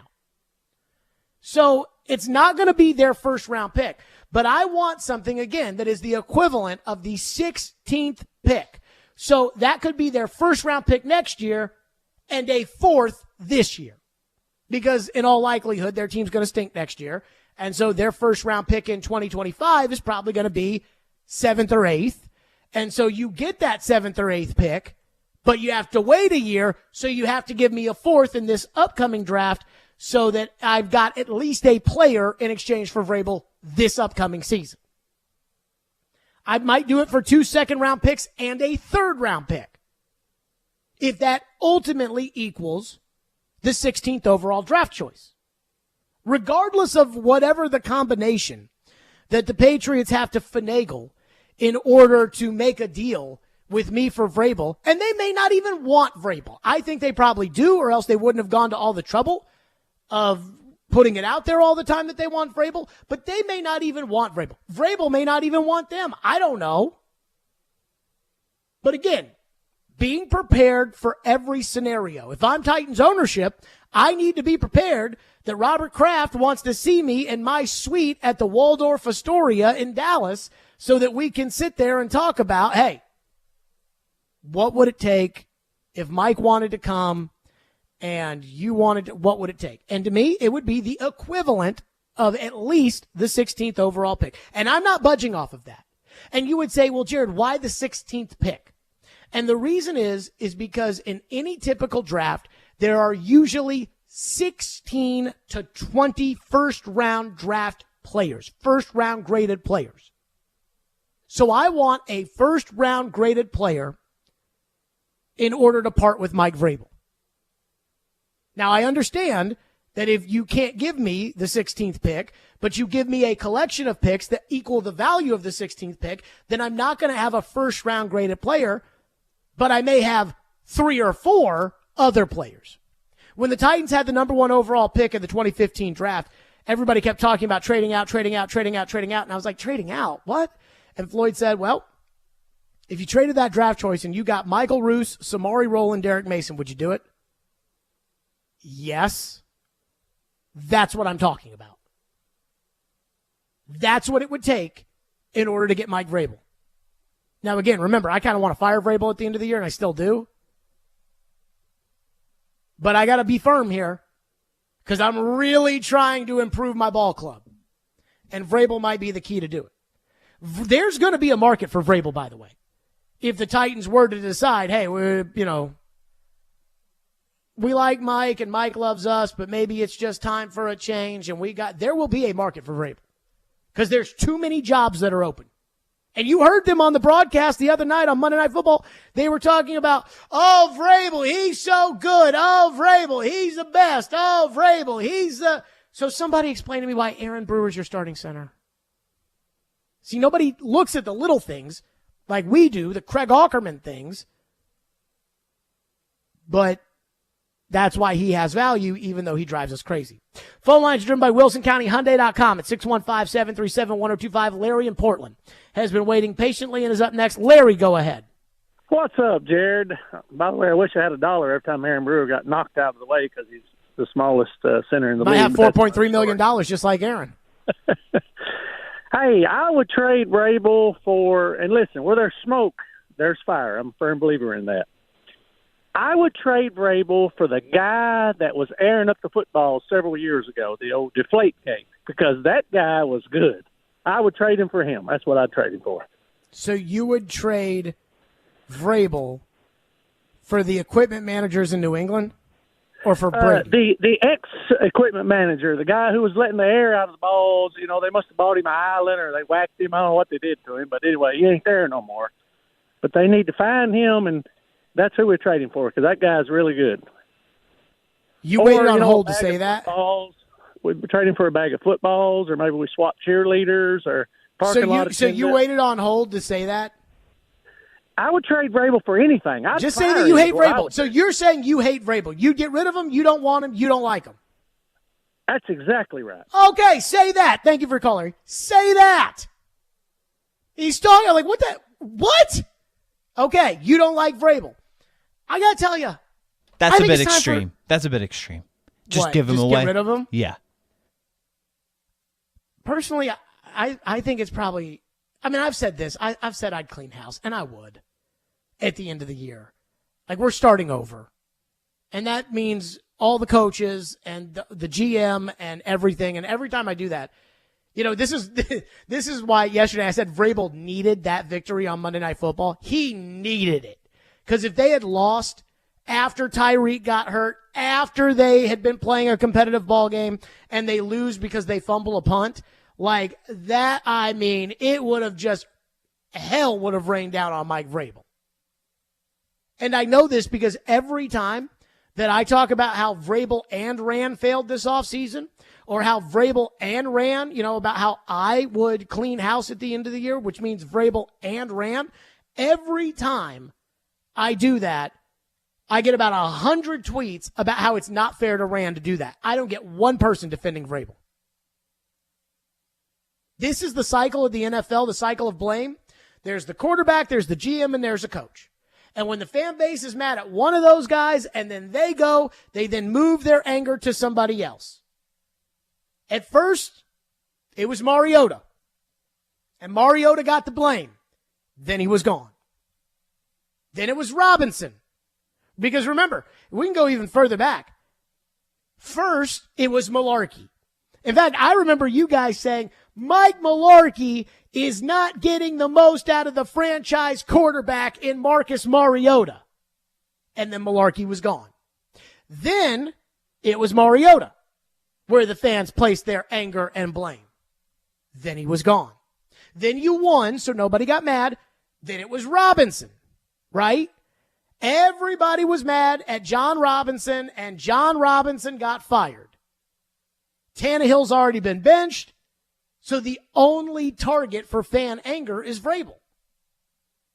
And I know it's Vrabel because, again, every time I bring up Rand Carthon, you guys start bragging to me about how he drafted Jalen Duncan in the 6th round, and so, oh, no, he's great, which doesn't make any sense to me, but that's your, you can say whatever you want. And so the target's on his back. I just think it's time for a total reboot. that, and it's tough because I do like Levis, and I think there's some continuity involved with Levis that could be important. I just don't think your offensive coaches are really all that good, and you could get better offensive coaches, and we saw with Jared Goff that you can do that. Guy gets a new coordinator in year 2, it's okay, it won't be the end of the world if he gets the right guy. But I guess what I'm saying is I think that, I'm not going to sit here and wait on hold for 20 minutes to say, yeah, we should trade him for the deflators.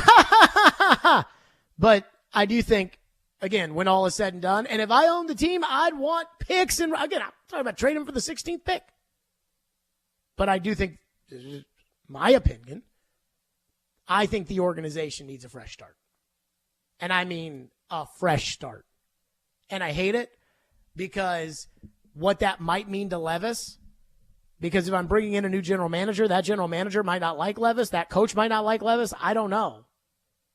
But I just think that, one, I think the idea of a collaborative process is stupid. One person needs to have final say in the organization, and if you don't have somebody that has final say in the organization, it's not a well-run organization.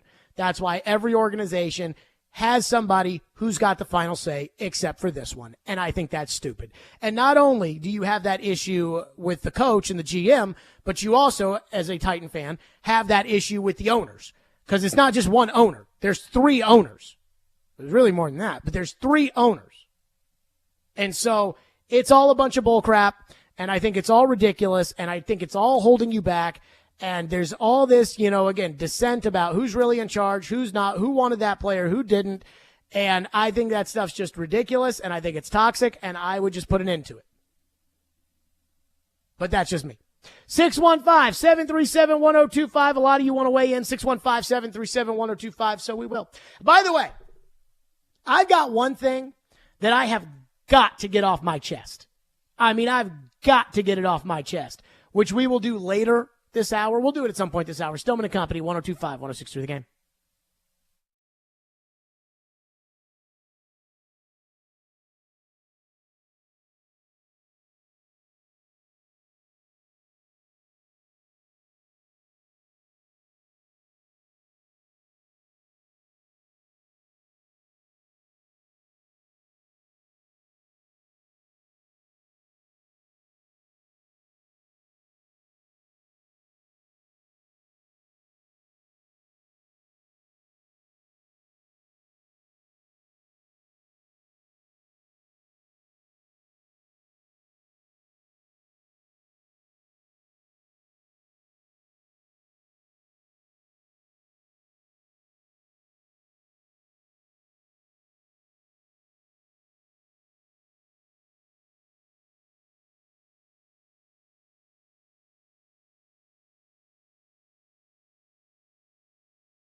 The sense I get from the Titans organization, and this is just talking to high-ranking sources there, just about how they feel. Let's just start there about their head coach, right? Because they're not having a good year at all.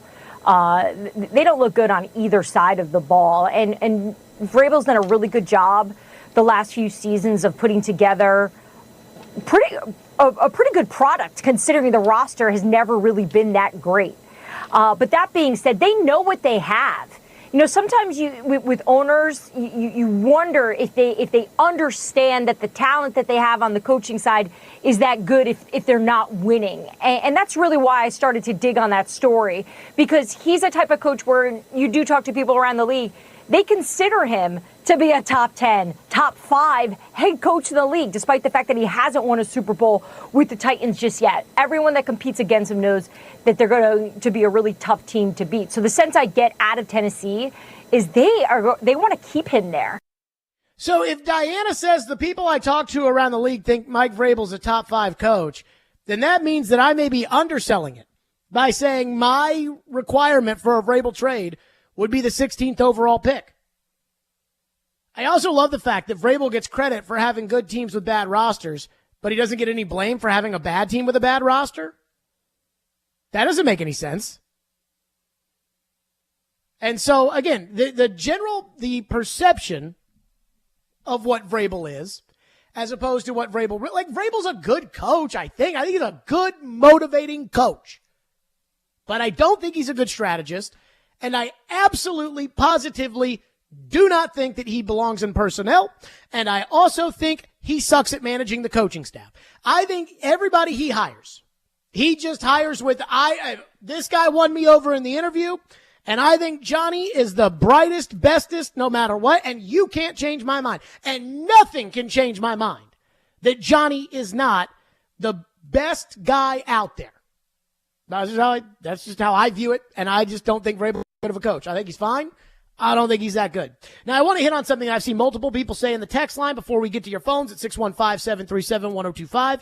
And our phone lines are driven by WilsonCountyHunter.com. But one of the things that people are saying is, well, you want to move on and start over, but that would ruin Will Levis. Hiring a new coach for Will Levis would not ruin Will Levis.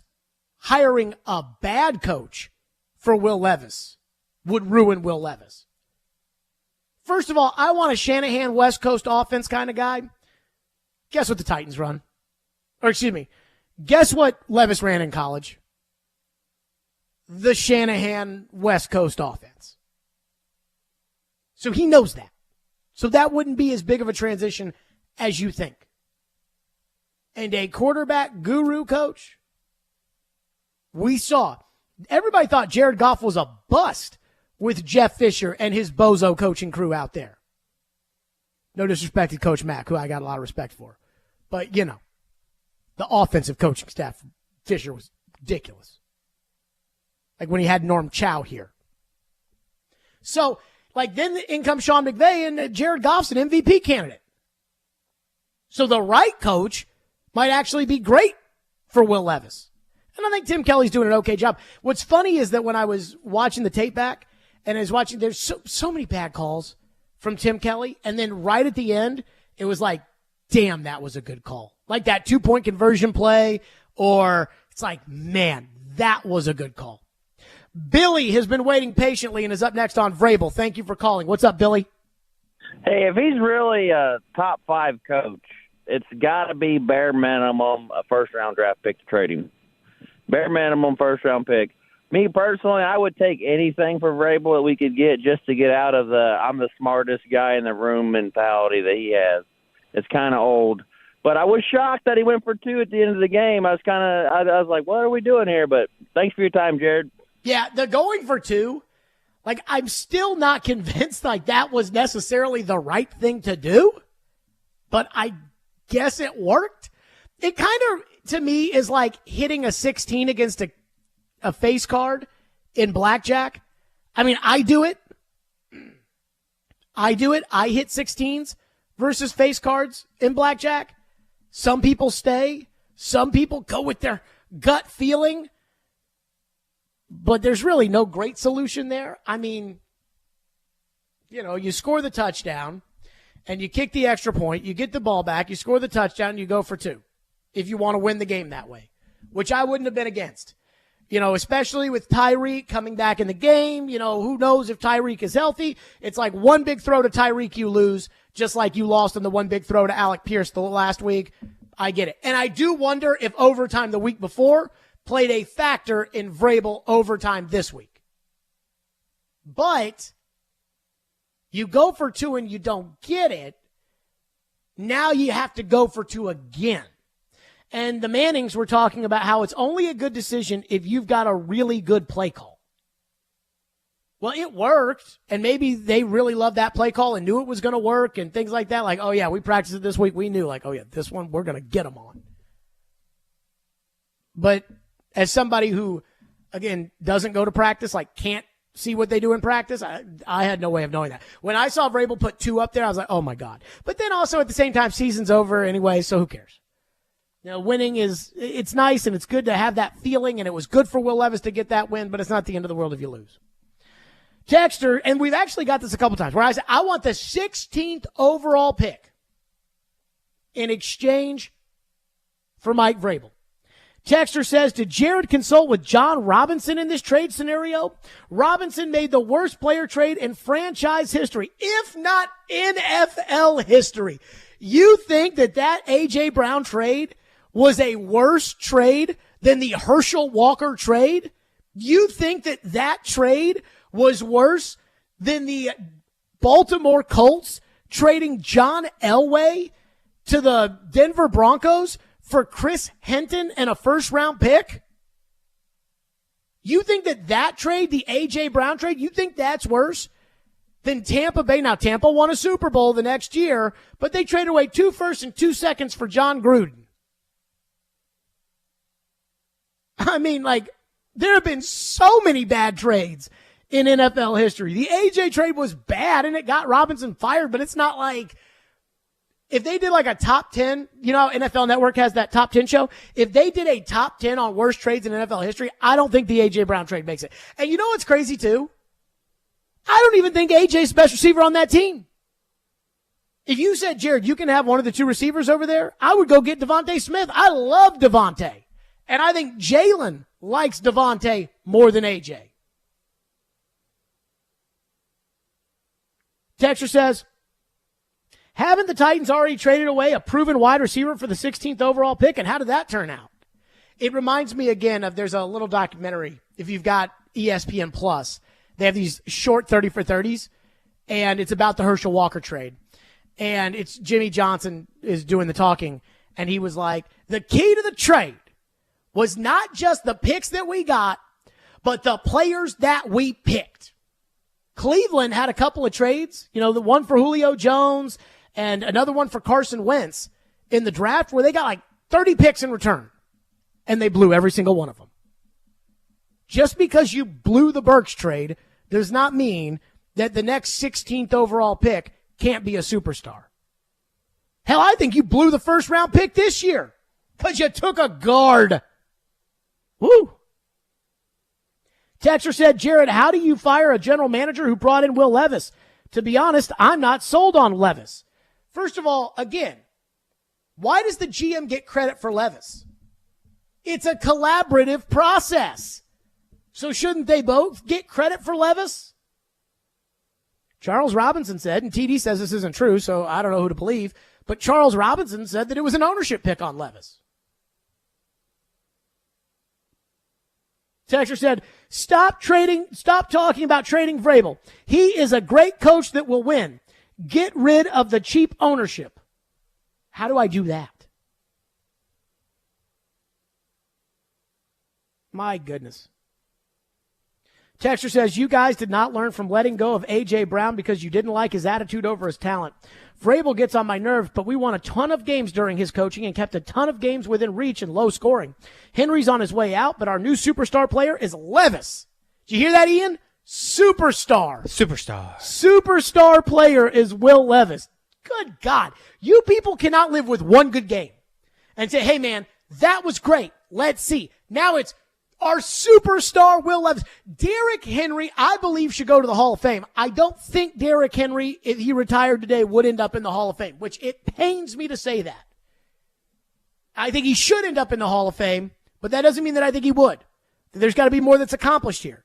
But Derrick Henry, you're talking about a Hall of Fame player, and you're saying we've replaced him with our new superstar, Will Levis. Whoa now. Easy there. I mean, Levis was up and down in the game, you know. Yeah. So he had a couple of rookie moments, I would say. He said, give Vrabel one more year or let him go and act like you just did a year late with the A.J. Brown trade. Good coaches aren't just sitting around waiting for a phone call, and the Titans, I don't think the Titans will get lucky and land another one. If I wait for Vrabel to get good and he doesn't, then I have no value for him. I've always said this when you guys would text in about the Predators and say, they should trade Johansson and Duchesne. I'm like, they don't trade the players you don't want because nobody else wants the players that you don't want. The players that you trade are the ones you do want because they're good. Those are the ones the other teams want. Same with the coaches. 615-737-1025 is our phone number, 615-737-1025. I promised there was something I have to get off my chest, so I'm going to do that next. Stillman and Company, 1025-1063 The Game.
2 yards here to keep the game alive here. Tua in traffic.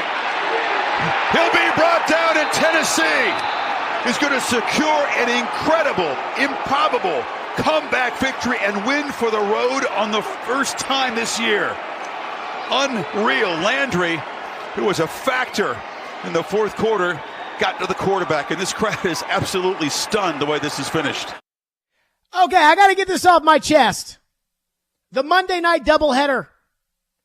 Hate it. I absolutely hate it. I hated everything about the Monday night doubleheader. Number one, and again, this was my team was playing, so I was only watching my team's game. But it's like, I don't give a rat's ass about the other game. Stop putting it on the TV during the game. I don't know about you guys. And again, you guys might have liked the Monday night doubleheader. I don't know. I don't know exactly why they're doing it. According to The Athletic, they wrote an article about why the NFL was doing this. Hans Schroeder, who is the executive vice president of media distribution, said, "We have a unique opportunity with a single partner with two really strong national distribution assets in ESPN and ABC. And what we want to do is continue to innovate and create a new viewing experience. So you'll see more live look-ins between the games. You'll see more coverage between the two games going on, and you'll see things at halftime in the first couple of weeks where they go to the other, blah, blah, blah, blah, blah." I hated it. Number one, I hated those little split-screen live look-in view-ins or whatever. If I wanted to watch the other game, I would. In fact, I think what would be great is if they said and they had to Peyton and Eli doing both games. If you want to do that, use ESPN2 to put both games on the screen at the same time.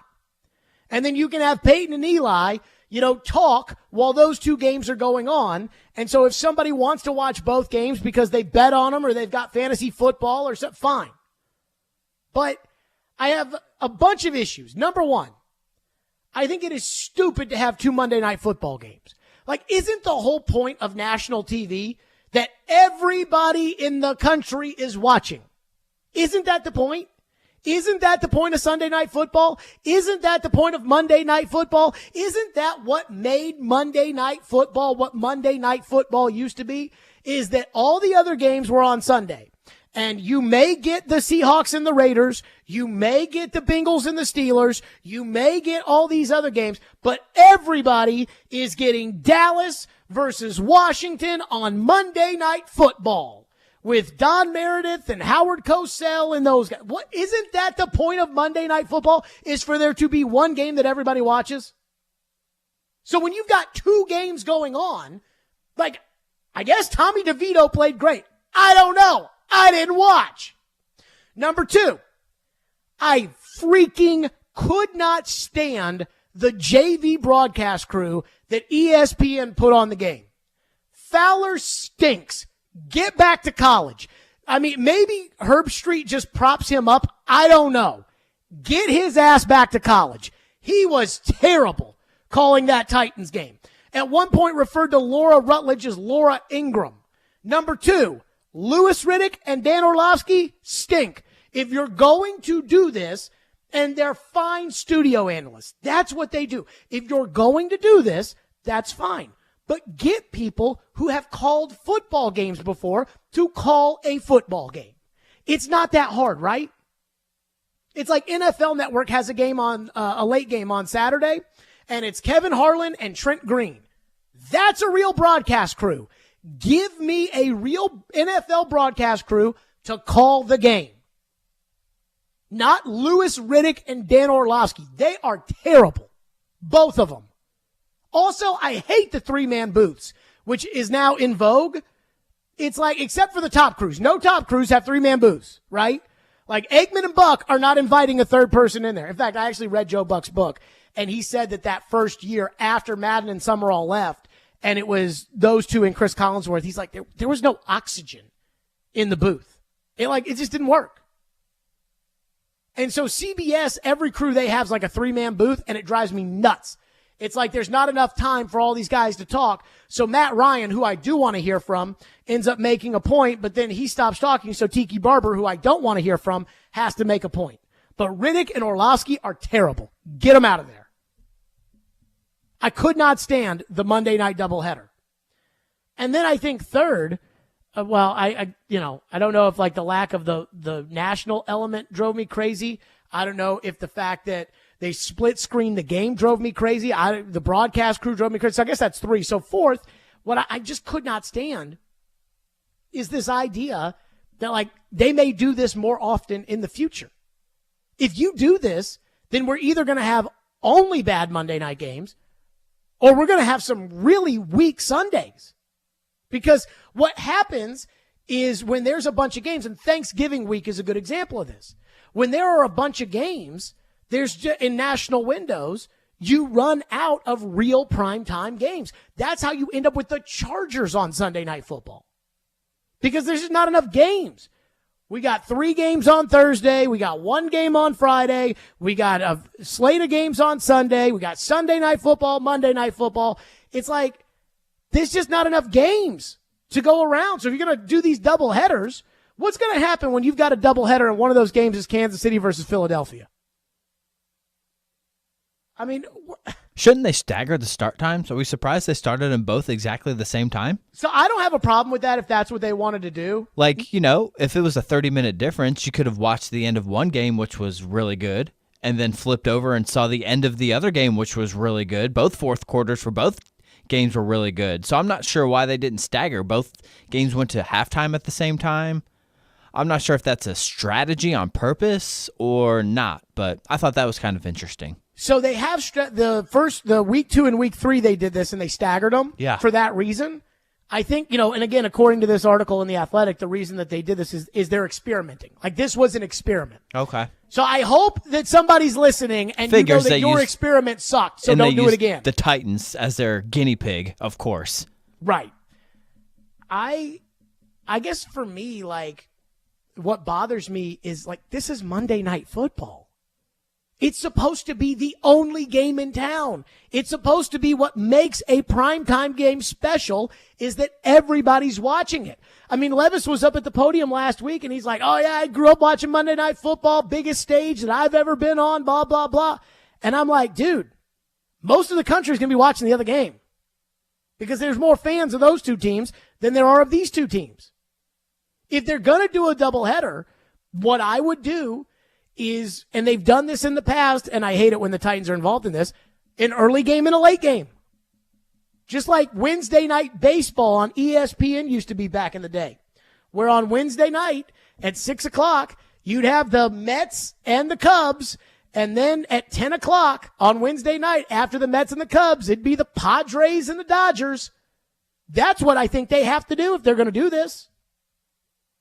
Like, great. The early game kicks off at 6 o'clock Central Time, and it's going to be the Eagles and the Seahawks. No, that's a bad example. It's going to be the Eagles and the Vikings. And then at 10 o'clock Central, which unless it's a great game I'm not staying up for, it'll be the Rams and Arizona. But even then, like, I'm not going to watch that second game, unless it's a game worth watching. The text line is blowing up. About the doubleheaders? No, about the split screen. Oh, yeah. The split screen was terrible. I mean, I'm sitting there watching the game with my dad, and, this isn't 1996 where, like, a huge TV is overly expensive. And so, like, my dad's got a pretty big TV, as does, I think, everybody, right? Ian, you've got a big TV, right? Yeah, normal. I mean, yeah, it's like 50 or whatever. Yeah, like 50 and above, 60, 65, like, I think that an enormous TV is like 90 inches. Yeah, no, I think we're just at like 50. Yeah. But you got a big TV. Well, I'm sitting there watching a big TV, and they put this game I don't give a rat's ass about on there. I'm like, get that game off the TV. I want to watch a game I want to watch on the TV. If I wanted to watch the other game, I tune to the other game. Oh, it's so obnoxious. Texter says, it's capitalism. That's why things we used to like suck now. It's capitalism. I'm like, are you making any more money? Like, are more people going to watch Monday Night Football because you put 2 games on than are going to watch one Monday Night Football game? And if the NFL sells a doubleheader package to ESPN for Monday Night Football, ESPN's not going to be paying the same amount of money for those games. They're going to be paying way more money. Is it really worth it? I vote no.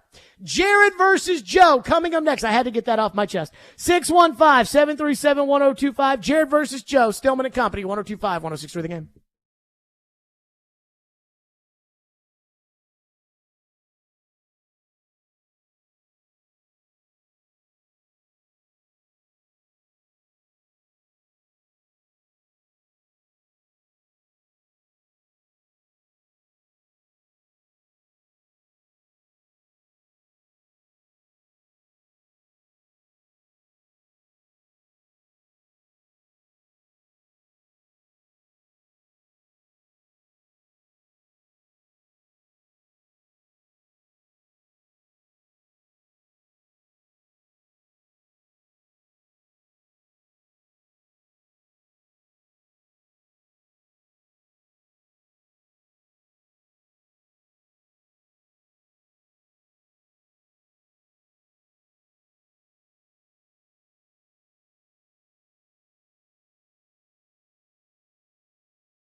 Stillman and Company, 102.5, 106.3 The Game, streaming live on Twitter, Twitch, YouTube, and Facebook live from the Hiller Plumbing, Heating, Cooling, and Electrical Studios. It's 5 o'clock on a Wednesday, even though it feels like a Tuesday because the Titans played on a Monday, which means Caroline is here for Jared versus Joe. Hello, Caroline. Hello, how we doing? Outstanding. And Joseph Robinette Rexroad Jr., a.k.a. Joey Stackhouse, a.k.a. Bad Take Joe, a.k.a. Sleepy Joe, is here with us. Joseph, how are you? Don't forget GB Joe. All right. GB Joe, yeah. That's right. Bandy Joe, too. Bandy Joe. That, and all of those nicknames are fair. Let's get right to it. Jared Stillman versus Joe Rexroad. Now on Stillman and Company. On ESPN. 102.5 The Game. Jared versus Joe is presented by Pella Windows and Doors of Nashville. Jared, you go ahead and go first this week. First question for you. How much credit does Mike Vrabel deserve for the Titans' defensive performance against the Dolphins? 0%. I'm kidding. I would say 10% because I do think it was right to make Tua try to throw the ball outside the numbers to the sideline and not inside the numbers down the middle of the field, which was their game plan. But the only reason why the Titans' defense basically gave up nothing against the Dolphins is because Tyreek Hill is that entire team. Like, if I had a vote for MVP, I mean, Tyreek would get a vote. Lamar, Mahomes, but Tyreek's right there with those guys. Because, use Dak, for example. He's got CeeDee Lamb and a great defense and everything else. Jalen Hurts has 2 receivers, a tight end, an offensive line. That Dolphins offense is Tyreek and the Tyreek-ettes. He is the Michael Jordan of that team. And when Tyreek went out, Tua went to becoming a crap bum quarterback, and he stinks. I mean, I would not give him a legitimate starting quarterback contract. So Vrabel gets a little bit of credit because the game plan in theory was pretty good. But the reason why the Titans defense, which has been horrendous this season, the reason why the Titans defense played well was because Tyreek went out and Miami stinks without him. You know what I love is that no matter what the question is, Jared can always quickly get to a ridiculous hot take like Tua sucks. Tua sucks. You know. Dude, let me tell you this right now. I know, Jared. Would you give Tua Tagovailoa $50 million, which is the going rate for a franchise quarterback? I don't know, but I know he doesn't suck. He sucks. Okay. All right. Sam Darnold. I would take Caroline, did I not text you the other day? I would take Sam Darnold over Tua. Yeah, I did receive that text, to which I rolled my eyes. Take. I mean, such a bad take. Also, Jared, I don't know if you know what year it is, but Patrick Mahomes is not an MVP candidate this year. I don't know if you've been watching NFL games, but Dak Prescott is the odds-on, by far favorite to win MVP. I do agree with you, by the way, on Tyreek Hill. I think he should absolutely be in the MVP conversation. I think, obviously, his loss was huge and took away significantly from what the Dolphins could do. Caroline, are you looking for a number here? How much? You looking for a number on Vrabel? We're looking for a credit pie, a percentage? I love a credit pie, if you wouldn't mind. Yeah, I mean, I do think, when a defensive game plan is good, then I give him more than if it's the offense, just because that's what he is. I mean, do you give him more blame if the defensive performance is bad? Yeah, and credit. To me, he comes from the defensive side of the ball. So so I give him more of both. But I don't know. I'd give him. I think Tyreek Hill's a big part of that. Tua did not play well. Tua stinks. Some of this is yes, he's awful. Sam Darnold all day. Some of this is individual effort too. Harold Landry actually is starting to look like Harold Landry again. And so some of this pass rush that they were all counting on, 4-man pass rush, can you get home? And for so many weeks it wasn't. And now Landry gets 3 sacks. But I don't know, I'd give Vrabel 12.7%. So let me just, again, a couple of rebuttal points here. Number one, on the Tua stinks thing and the Sam Darnold thing, I'm dead serious about that. I think Sam Darnold. Keep hammering that. If you look at Sam Darnold's career, not to sit here and make this about Sam Darnold, but just to make my point. Sam Darnold got drafted by the Jets, who traded up to get him because they thought he was going to be their franchise quarterback, and then he got stuck with stinky Adam Gase. And so I cannot blame Sam Darnold for not working out in New York since they haven't had a franchise quarterback since Joe Namath. And it's like, I mean, you got to be just a true superstar. You got to be Joe Burrow to be able to survive up there. He goes to Carolina. He has a first year where they're not that great, and then he gets hurt. He starts off good, then he gets hurt. Then Tepper steps in, makes him trade for Baker Mayfield. Then Tepper benches Mayfield for P.J. Walker. Then finally they fire the coach. Tepper stays out of it because now he doesn't care anymore because he thinks the season's over. And Sam Darnold almost got them right back into the playoffs. They were horrible last year. And now he's the backup in San Francisco. And I bet you that if something happened to Purdy and Darnold went out there, I think Darnold would light it up in that offense with those receivers and everything else. I think that's a lot of effort. That's a lot of effort on Sam Darnold for someone who apparently hasn't watched Tua play at all. I mean, Tua's good. He's not great. He's not elite. He's not the top of the top. He's good. I think Tua is a product of Tyreek and Mike McDaniel. And Tua, remember, Tua was awful. You know, as a rookie that first year, they benched him for Ryan Fitzpatrick. Tua was terrible. That second year, the owner got suspended because he was trying to collude with Brady and Sean Payton in order to get rid of Tua. And then they ended up trading for Tyreek Hill, and now all of a sudden Tua's a franchise quarterback? No, Tyreek has made Tua, and so I would not give I would give Tua $20 million, and if he wanted more, I'd say no, because you're not more important to this team than Tyreek.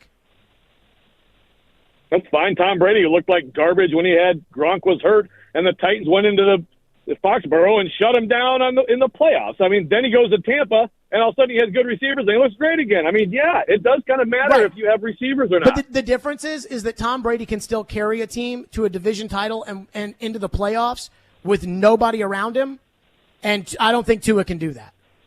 He couldn't carry that team to 2 touchdowns against the Titans, but okay. But he carried them to the division and to the playoffs, right? Yeah, I'm not. Yeah, again, it certainly I'm not wasn't saying Bill. Tua is Brady. The point is, Tua's pretty good. He's good. No, you're overstating things. Tua is like all these other average quarterbacks in the NFL, like Tannehill and Cousins and those guys. So they all suck too. Okay, so they suck. Okay, all right. Everyone sucks. On to the next. Yeah, exactly. Speaking of Mike Vrabel. Not Tyreek. Tyreek does not suck. That is for certain. It was reported that Bill Belichick is out at the end of the year. Should the Titans field offers from the Patriots about Mike Vrabel, and what would your price be for Mike Vrabel? Joe, you go first. Well, of course you have. If they want to call you up and offer draft picks for your coach, of course you field the offer. Absolutely. What's my price? I mean, I want 2 firsts, and I want this year's first. And actually, it's more important to me to get this year's first, and I guess this year's first and a second, but I still would be hesitant. But I want this year's first, and of course, now the conversation's over. Well, maybe, but you asked for my price. I'm giving you my price. And that's where, it may end quickly there. But, and of course, they would, if this ever materializes, the Patriots will try to do everything but this year's first. But I'm starting there because obviously you're talking about a primo player. What would be like the price of your? It could be a swap of like your 11th pick and their whatever it is, right? 3rd pick. Yeah, I mean, it's got to be something like that to get to that spot this year with their pick, and then. I want another first after that. But, okay, I mean, so, maybe if again, I get that, then. If you're huddling up, you said where you would start. If you're huddling up and you're saying, hey, Robert Kraft, they're at the owners' meetings right now in Dallas. I assume they're at the Ritz-Carlton or the Waldorf Astoria or something like that. If you're in the suite and your ownership at Amy and Kenneth and Barclay, and you're sitting there and you're like, hey, Robert Kraft says he's going to come by in 20 minutes. And what is our price that we will say yes to? Not where would we start. What would you say yes to? Because they're not going to give you the second overall pick. Here? You or Caroline? I'm pretty sure Caroline Fenton is running this. Am I wrong? Caroline, are you asking where you would start or what you would take? I am just saying, what is the going rate? What would you ask for? So you're saying where you would start? Jared, you are doing a Joe Yeah. thing. No, I'm not. Yes, you No, are. no. Here's why. You Here's can the interpret difference. it however you would like. If you would like to say that you would start somewhere and then you would like to go elsewhere, you are more than welcome Here's the to difference. take that liberty. When Joe sits there and is like, I'm starting with this year's pick, well, now the conversation's over. They're not going to trade the second Well, if that's overall what pick. Joe wants, then that's what Joe wants. Right. That's what I'm saying. Is that what Joe's going to is that what Joe is willing, like, is Joe so behind Vrabel that you have to give me the second overall pick in this year's draft or else conversation's over? That's why I want to know if this is what he would take or if this is where he would start, which is shooting for the moon, which he's not going to get. I answered Caroline's question. If you'd like to now answer it, go ahead. I would start at 50 first-round picks. How about that? No. Here's what I would say as far as like the internal discussion. The internal discussion would be something equal to the 16th overall pick in the draft. And the reason I say 16th is because they're not going to give you the second overall pick. Like, they traded a first-round pick for Belichick, but they would not have traded Drew Bledsoe, who was their franchise quarterback at the time, for Bill Belichick. They're not going to trade a quarterback for a coach, and they're going to have the second pick. And so it's going to be Caleb Williams, Drake May, Jaden Daniels. Their next quarterback is their first-round pick. So they're not going to do that. So I want the equivalent of the 16th overall pick, which is probably next year's first and a fourth this year. So at least I get one player back. And knowing that they're probably going to have a rookie quarterback next year, that pick that is their first next year could be like third in next year's draft. That's what I want, the equivalent of the 16th overall pick, because that is usually there's at least 16 first-round graded players in any draft. And so if I end up taking like 3 seconds to equal that or whatever the numbers end up working out to be, 3 seconds and a third, whatever. If I'm taking that, then I should be able to plug a bunch of holes with decent players, and I would do it. Now, again, that isn't what I would start with in the negotiation because I'd want to work the way down there, but the 16th overall pick, the equivalent of the 16th overall pick is what I would do with New England. And I was thinking about this today. I don't think they have a single player on their roster that would be worth the 16th overall pick. That's how terrible that team is.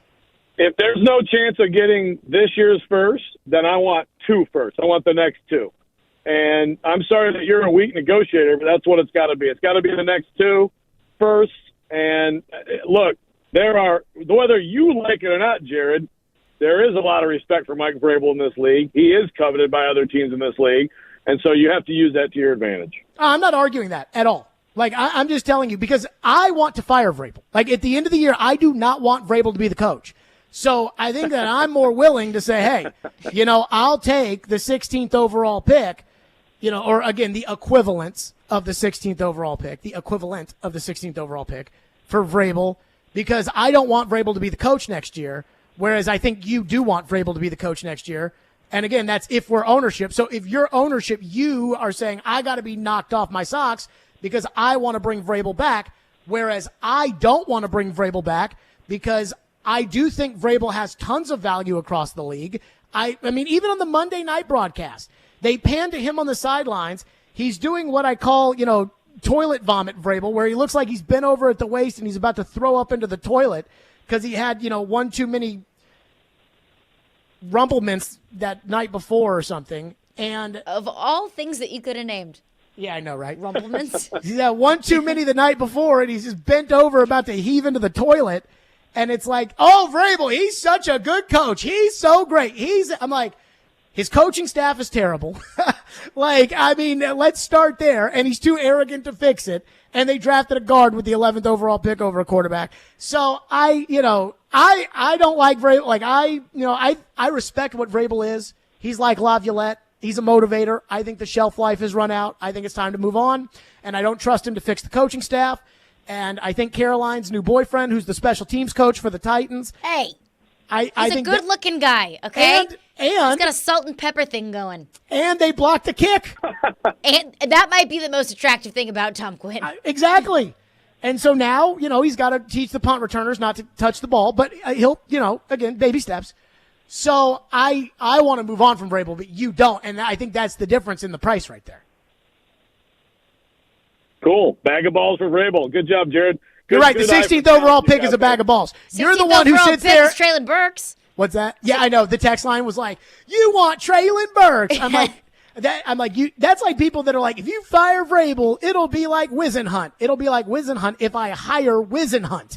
It'll be like Treylon Burks if I draft Treylon Burks. If I draft a better player, it won't be. Stillman and Company. Jared versus Joe continues next.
Jared Stillman versus Joe Rexrode. Now on Stillman and Company. On ESPN 102.5 The Game.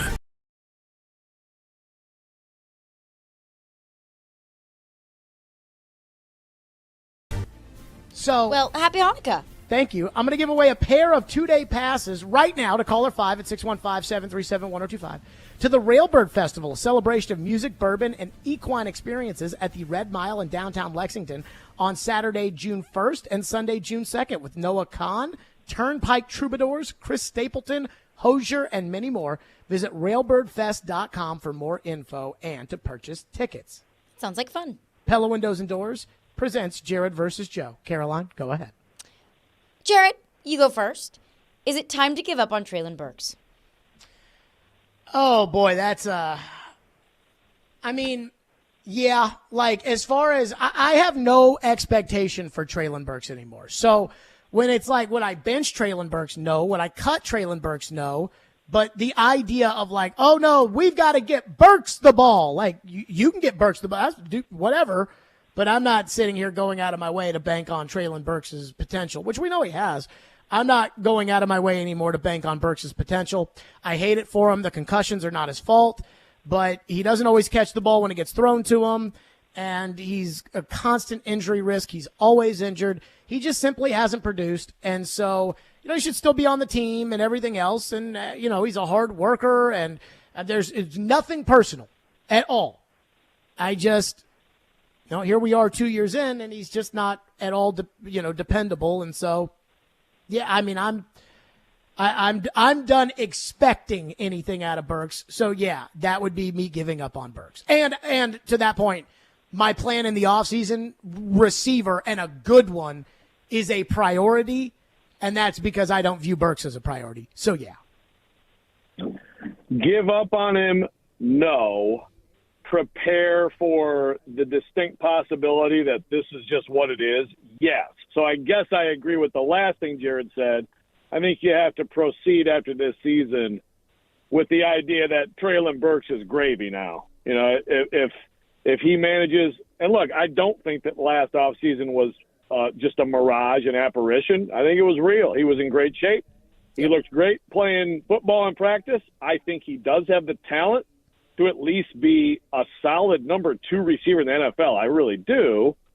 But I just don't know how you can expect much anymore. I think you have to proceed with the idea that you have to find maybe both free agency and draft, more help to just completely bolster that room. And if in his third season the light goes on, but more than that, the health is maintained, then that's great. I mean, if you go into next season with the idea that Treylon Burks needs to be wide receiver 4, and all of a sudden he becomes wide receiver 2, then great. Now you've got a surplus. There's nothing wrong with having a surplus of good players in a position. It's just the Titans just had not had that much at any position lately. But so I wouldn't say give up.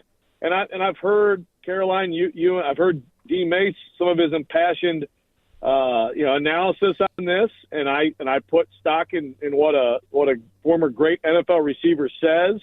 I do think there's some truth to the lack of opportunities and things like that, but I can't at this point count on him. I think, too, as far as the offseason is concerned, and I agree with Joe about the idea that if Burks is on the team next year, it is as wide receiver 3 or 4. Go into the season and, again, do we know Burks can make big plays in the NFL? Yeah, we do. Do we expect Burks to be able to do it and to do it consistently? No. I would, and I actually think this would help Burks just as much as this might help the Titans. I think I would consider trading Burks in the offseason for another high-drafted receiver who hasn't lived up to the expectations of that team, a change of scenery type guy. And, the one that always comes to mind for me is Jamison Williams of the Lions. I don't, Joe, you would know about this better than I would because I don't really watch the Lions, but it feels like he has not popped the way that I thought he probably would in the NFL. And so, like, Caroline, you and I talked about Wan'Dale Robinson at the Giants, who, was a college teammate of Will Levis's and, actually has more catches in his career than Treylon Burks, though he is an injury risk too. I guess what I'm saying is I would not, and that may help Burks to go somewhere else to get a fresh start where he's not the guy that was traded for A.J. Brown, but I also think it could help the club. You know what I love about this question, Caroline, is it gives me like these delightful flashbacks of Jared takes. One of them was, what was it? What was it? Treylon Burks is more, explosive than A.J. Brown? Is that what it was? I think that Burks has more talent. I thought that's a great one. But again, like talent. Fantastic. I mean, talent. Oh, really? Talent. So you're sticking with that. How can we say he doesn't have talent when God. he's never freaking plays? Oh, no, you're right. No, I'm sure he has more talent than A.J. Brown. Jeff, thank you so much for introducing Treylon Burks. Why are we not? Look at this guy. Look at this guy. Hold on. Why are we not going forward with Treylon Burks as a priority? You and I. What's the reason, Joe? Jared. What's the reason, Joe? Answer the question. I don't let you don't get to interrogate me on your idiotic take. You're saying that because the reason why we're not investing in Treylon Burks or prioritizing Treylon Burks is because he's not dependable to stay healthy. That has nothing to do with his ability. Yeah. That's true. Now let's isolate his ability and forget the health. You said that he has more talent than A.J. Brown. Oh, my God. Hey, you're freaking hilarious. Flip on the Packer game last year. Flip on the Bengal game last year. Brown, also, when they trade A.J. Brown, how about that one? Oh, no, I like that. I can see that. I do want to know what you mean by that. Because I think, J-Rob. I think talent? We throw the word talent around a lot. What do you mean by that? So, to me, I mean, I go back to that Packer game, right, where everything, like, his one good game. Hush! Yeah, I remember that. Burks, he was good the next week against Cincinnati. Burks in that game was a deep threat. He was an intermediate threat. I mean, he caught the ball. He got first downs. He moved the ball down the field to set up touchdowns. I mean, he was honestly probably the best offensive Jerry player. Rice, basically. Yeah, the best offensive player on the field Johnson for the Titans that game. And then the next week against Cincinnati, he did the same thing. And so, like, that's why I went into the year knowing that Burks had spent the entire offseason in Nashville. The asthma was behind him. He was in shape. He was, to your point, he was practicing really well. Like, I went into the year optimistic that Treylon Burks and DeAndre Hopkins could really be a great duo. I mean, I really thought that. And then Burks gets hurt in training camp, which, again, it's not his fault that he got hurt. And then he hurts the knee in training camp, and then he hurts the knee again, and then he gets concussed. And, I mean, I don't know if this is like, part of his injury problem or if it's part of his confidence problem that then kind of gets masqueraded a little bit as an injury problem. But in that Pittsburgh game before he got concussed, every time he caught a ball, he started limping after he caught the ball. Every time. It's like they ran a reverse to him. He runs for 6 yards, runs out of bounds, and there he is on the sidelines limping. So, to me, the reason why Burks didn't work out is an injury problem. Not because he's not a good player. I think Burks has tons of potential, tons of talent. I mean, I wonder too. That was a lot of words. That was a lot of words, Jared. And you could have just said, "I apologize to everyone listening for ever suggesting that Treylon Burks is more talented than A.J. Brown." Well, I said that I was wrong about the trade. The trade was bad. I know why they made the trade. What I don't know is why they gave Aaron Brewer $4.3 million. I can't understand that. But I understand why the Titans made the trade. Let's talk Ackerman. It didn't work, but I understood why they made it. It makes sense. Like, that's what teams do. They hope that they're trading away Stephon Diggs and that they're going to draft Justin Jefferson. But in this case, they hoped wrong. Like, they evaluated poorly, or it's been bad luck with the injuries. But to sit there and act like Treylon Burks doesn't have talent is ridiculous. And I'll say this, too, for AJ. Because I have been watching the Eagles the last couple of weeks. I've been watching the Eagles the last couple of weeks. I don't know about you guys. I don't think AJ's the most talented receiver on that team. I don't think he's the best receiver on that team. Devontae Smith is better than AJ. Oh my God. No, he's not. Yes, he is. No, it's close. No, he's not. It's close, but no, AJ Brown is the better receiver, and he's one of the top 5 receivers in the NFL. But hey, I know that you're bitter that he left. He's top 5. Sure. You think he's better than Jefferson? Yes. No. You think he's better than Chase? No. You think he's better than Hill? No. You think he's better than Adams? I mean, no, Joe! Oh, come on. You cannot say A.J. Brown's better than Devontae Adams. Come on now. I just said that Adams isn't playing his best. It's not really his fault. He has no QB. I would put him behind Adams. Well, now, how many receivers do we just mention? Devontae Smith? No, he is better than Devontae Smith. Absolutely. Without question. I do not think that he's a top 5 receiver in the league. Well, he's top 10. Well, we know that you're a great talent evaluator, so He's I put a top lot of 10 stock. probably. But again, you just say, oh, he's top 5, and I just immediately fired off guys that are better than him. Caroline, Where's quickly, what's our Treylon last Burks one? as a talent? I want to know your ranking of Treylon Burks' talent in the NFL. Was he top 3? I think Treylon Burks has exceptional talent. Just like I think Jamison Williams has exceptional talent. It hasn't worked out with the Lions. I don't know why it hasn't worked out, whether it was the ACL tear, the gambling. I don't know. Maybe he can't catch. Maybe he can't learn to play. I don't know. But I know Jamison Williams has legit talent. Okay, on to the next one. Joe, you go first. The Monday Night Football doubleheader. What do we think about it? Do we like it? Do we not like it? Is it good? Is it bad? Joe, you go first. No, I hate it. I think the special thing about Monday Night Football is that it is a standalone national event. It's an opportunity sometimes for teams that aren't, on national TV all the time to be watched by a large audience. I don't want to try to watch 2 games. I don't want another game infringing on the game I'm trying to watch. I don't want a B crew calling a game. And if you're going to do it, then at least stagger it or something, because the one thing that Monday night had was 2 good finishes. So meanwhile, they had to compete with each other because the games happened to just follow the exact same timeline. And of course, NFL games pretty much are you can darn near set your watch at 3 hours flat anyway. So no, I hate it. I hated it. And I hope we don't see more of it. If they used to do the opening night. They've done the thing recently with the early and the late, and that's okay. That's fine. A doubleheader is fine. But this competing games and just making it like you're just flipping around watching like a regular Sunday sucks. Yeah, I hated it. And I don't even know what they're trying to do with it. Like I read in The Athletic about how, this is an experiment. And I'm like, so are you trying to make it like the NCAA tournament or something? Because isn't that what the Red Zone channel is for? Like, that's what Sunday is. And it totally takes away from the standalone nature of what Monday Night Football used to be all about when Monday Night Football was the original Sunday Night Football. And I hated the split screen on the TV. Holy crap, did that piss me off. It was so annoying. That happened at the worst times. And if I wanted to watch that game, I would have just watched that game. It's not like I didn't have the channel. And I also thought, again, Joe, did you cover the game in Miami yesterday or Monday? Sorry, I was muted. I did not. Okay. I thought that broadcast crew that ESPN put on there was disgraceful.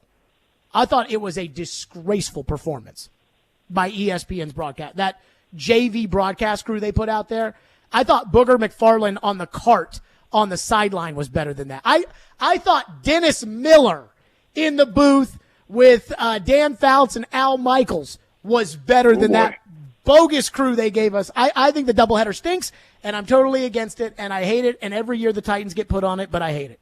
Caroline, who wins? It's awful. I absolutely hate it. Jared, I just simply do not understand what you mean when you say that Treylon Burks is more talented than A.J. Brown. Joe wins. That was a debate from like 8 months ago. I don't even know what it means, though. And by the way, I want my retroactive victory for 8 months ago when Joe backed up Craig Aukerman then. You take it. Well, nah, I'm good. You got to win. You already got to win of Aukerman this year. Did I? He's gone. That's a win in and of itself, isn't it? You're right. And you know what kills me? Is that I don't care if Vrabel says I'm right or whatever. We know when he fired Aukerman, we know who was right. I don't care what anybody. The only person I want to hear say that I was right about that is Joe. And not Joe even won't do Vrabel? It. No, don't care. Not even gonna have Vrabel think like a man and apologize to you? No. See, the thing about it is that Vrabel, he'll never apologize. Like he'll never think that he was wrong and I was right, and I don't care. Because he thinks like a man. Whatever the that means. idea of him fire, like the fact that he had to, like Tony Soprano, he had to put the hit out on Aukerman. Like that alone is the admission of wrong. Joe will not say Jared was right, and that's all I want to hear. Come on, Joe. I mean, it's if I holidays. believe that well, I said right-ish. I think that's pretty good.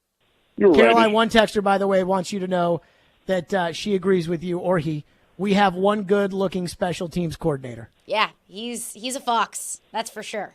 There you go. Jared versus Joe is presented by Pella Windows and Doors. Joe, congratulations. Stillman and Company continues here on 102.5, 106.3 The Game. We'll take your text and react to Jared versus Joe. Let's talk about White Bison at Twice Daily. That's right. I absolutely love the fact that, Twice Daily has a coffee shop, White Bison, and that is your local coffee shop. That's right. And it's also my local coffee shop. So White Bison's great because you can grab a cup of cheer this holiday season with your favorite holiday flavors. 3 new holiday drinks, a mint mocha frappe, a holiday cookie ice latte, and a ginger snap latte.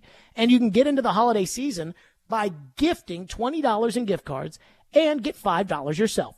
Download the app and order ahead. When you download the Twice Daily and White Bison app, you can enroll in the rewards program and you can place orders on the go anytime and automatically earn on every purchase. Download the app to order ahead, earn rewards, and get 1 free coffee every time you buy 7. Part of White Bison's rewards. Buy 7, get 1 free. That's White Bison, part of Twice Daily, your local coffee shop.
Stillman and Company, let's get to some of your phones on what I thought was Joe Rexrode's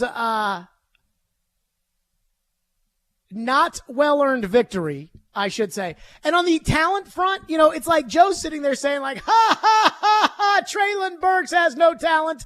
And it's like, no production does not mean no talent. And the guy I always go to when it comes to talent, I thought Vince Young was one of the most talented Titans that they've ever had. Like right up there with Albert Haynesworth and Jeffrey Simmons and Javon Curse and Chris Johnson. Like in terms of God-given ability, where it's like, again, Chris Johnson with that lightning speed. I mean, he was like Tyreek Hill at the running back position. There's just not, you just cannot beat Chris Johnson. And I think Vince Young was one of the most talented players the Titans have ever had. I think Vince Young's one of the most talented players. I think Pac-Man is one of the most talented players the Titans have had in terms of just pure God-given ability. That doesn't mean that Vince Young was Tom Brady. I think Vince Young has more natural talent than Brady, and I still think Brady has a lot of talent. But I think Vince Young, that's what I mean by talent. Just God-given ability.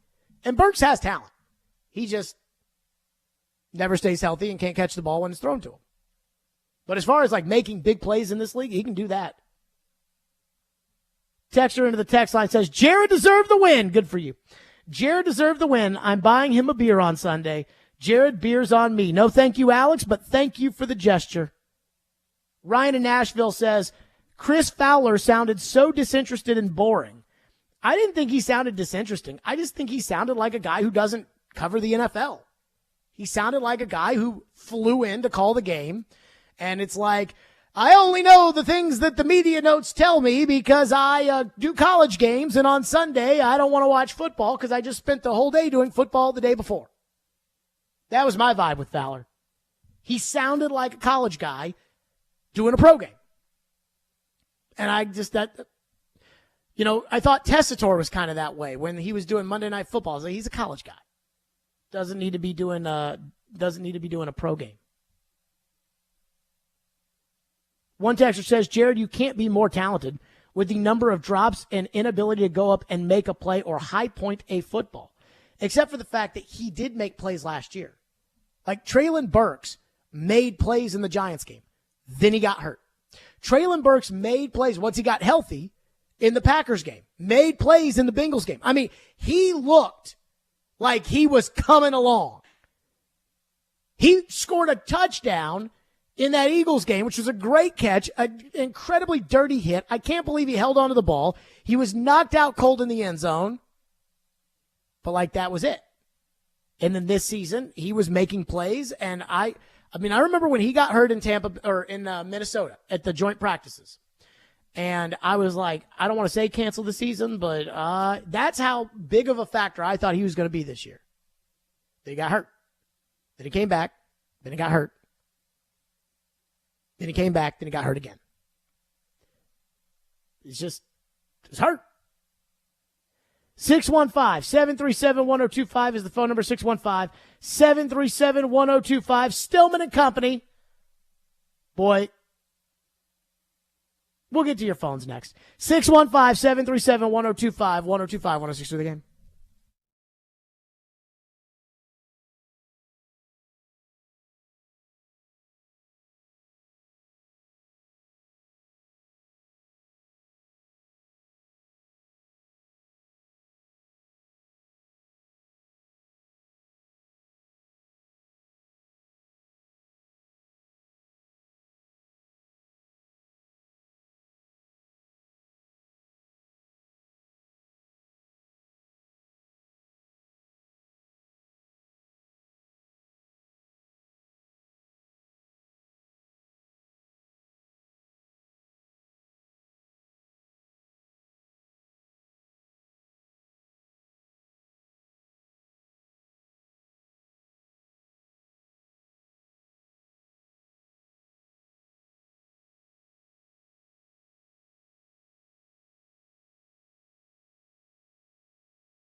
You have an understanding that Robert will not ask you to be back next year. Yeah, getting ready for Kansas City. That's what I'm doing.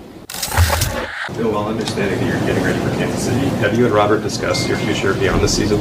Getting ready for Kansas City. He's gone. Let's go to your phones as promised. Smashville Live, by the way, coming up after us. John is up next here on the program on Mike Vrabel. Go ahead, John. Hey, Jared.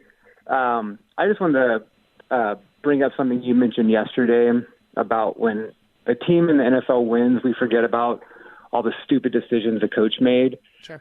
I have a weird take that the best thing that happened to the Titans on Monday night was going down 14 points because it forced Vrabel to get rid of that stupid conservative play calling, the pitch, the running, all that stupid crap, and it forced him to throw the ball. I think if they had stayed tied, the Titans would have lost 16-13. Okay, I didn't really think about it like that. I mean, I guess, did the Titans have 13 points? I guess they did. Thank you, John. I guess, I mean, I didn't have I just thought the play calling was inconsistent. But let me tell you what was terrible was what they did before the half, when they ran the ball 3 times and punted, and then they got it back, and then they decided to let Levis throw, and he moves right down the field. That was weird. That was bad. Like, if you're going to let him do that with 25 or 30 seconds left, why didn't you let him do it with 2.5 minutes?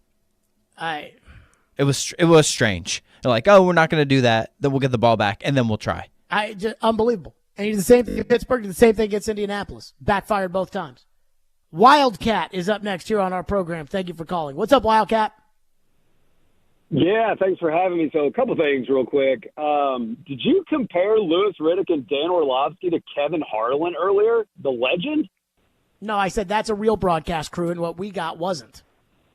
Whoa. No, there's a comparison there. I had to kind of call you out on that. But really What's quick, the call out? That Harlan is a legend, and you're trying to compare Dan Orlovsky and Louis Riddick to Kevin Harlan. So what am I supposed to say? That they did a good job and they're just not Kevin Harlan? Well, you're not supposed to compare Tom Brady, the GOAT, to, like, I don't know, pick any quarterback in the league right now. No, like, this is a bad call. QB. My point is Saturday night, NFL Network is running a game with Kevin Harlan and Trent Green calling the game. And that is a real broadcast crew. And the broadcast crew that you got for Monday Night Football was terrible. That was my point. I'm not saying they're great. I'm not saying they're great, but you compared it to Kevin Harlan. But anyways, hey, Kevin Harlan is not the number 1 guy at CBS. He's not the number 2 guy at CBS. Kevin Harlan is like an amazing. He'll be in the. Then why is he not the number 1 guy or the number 2 guy? Wildcat, thank you. Again, if you're going to argue, you got to have something better than that. Kevin Harlan's good, but he's not even the number 1 or number 2 guy. ESPN could have given us a better crew. That's it for us. Smashville Live is coming up next. Stillman and Company. We'll see y'all tomorrow, too.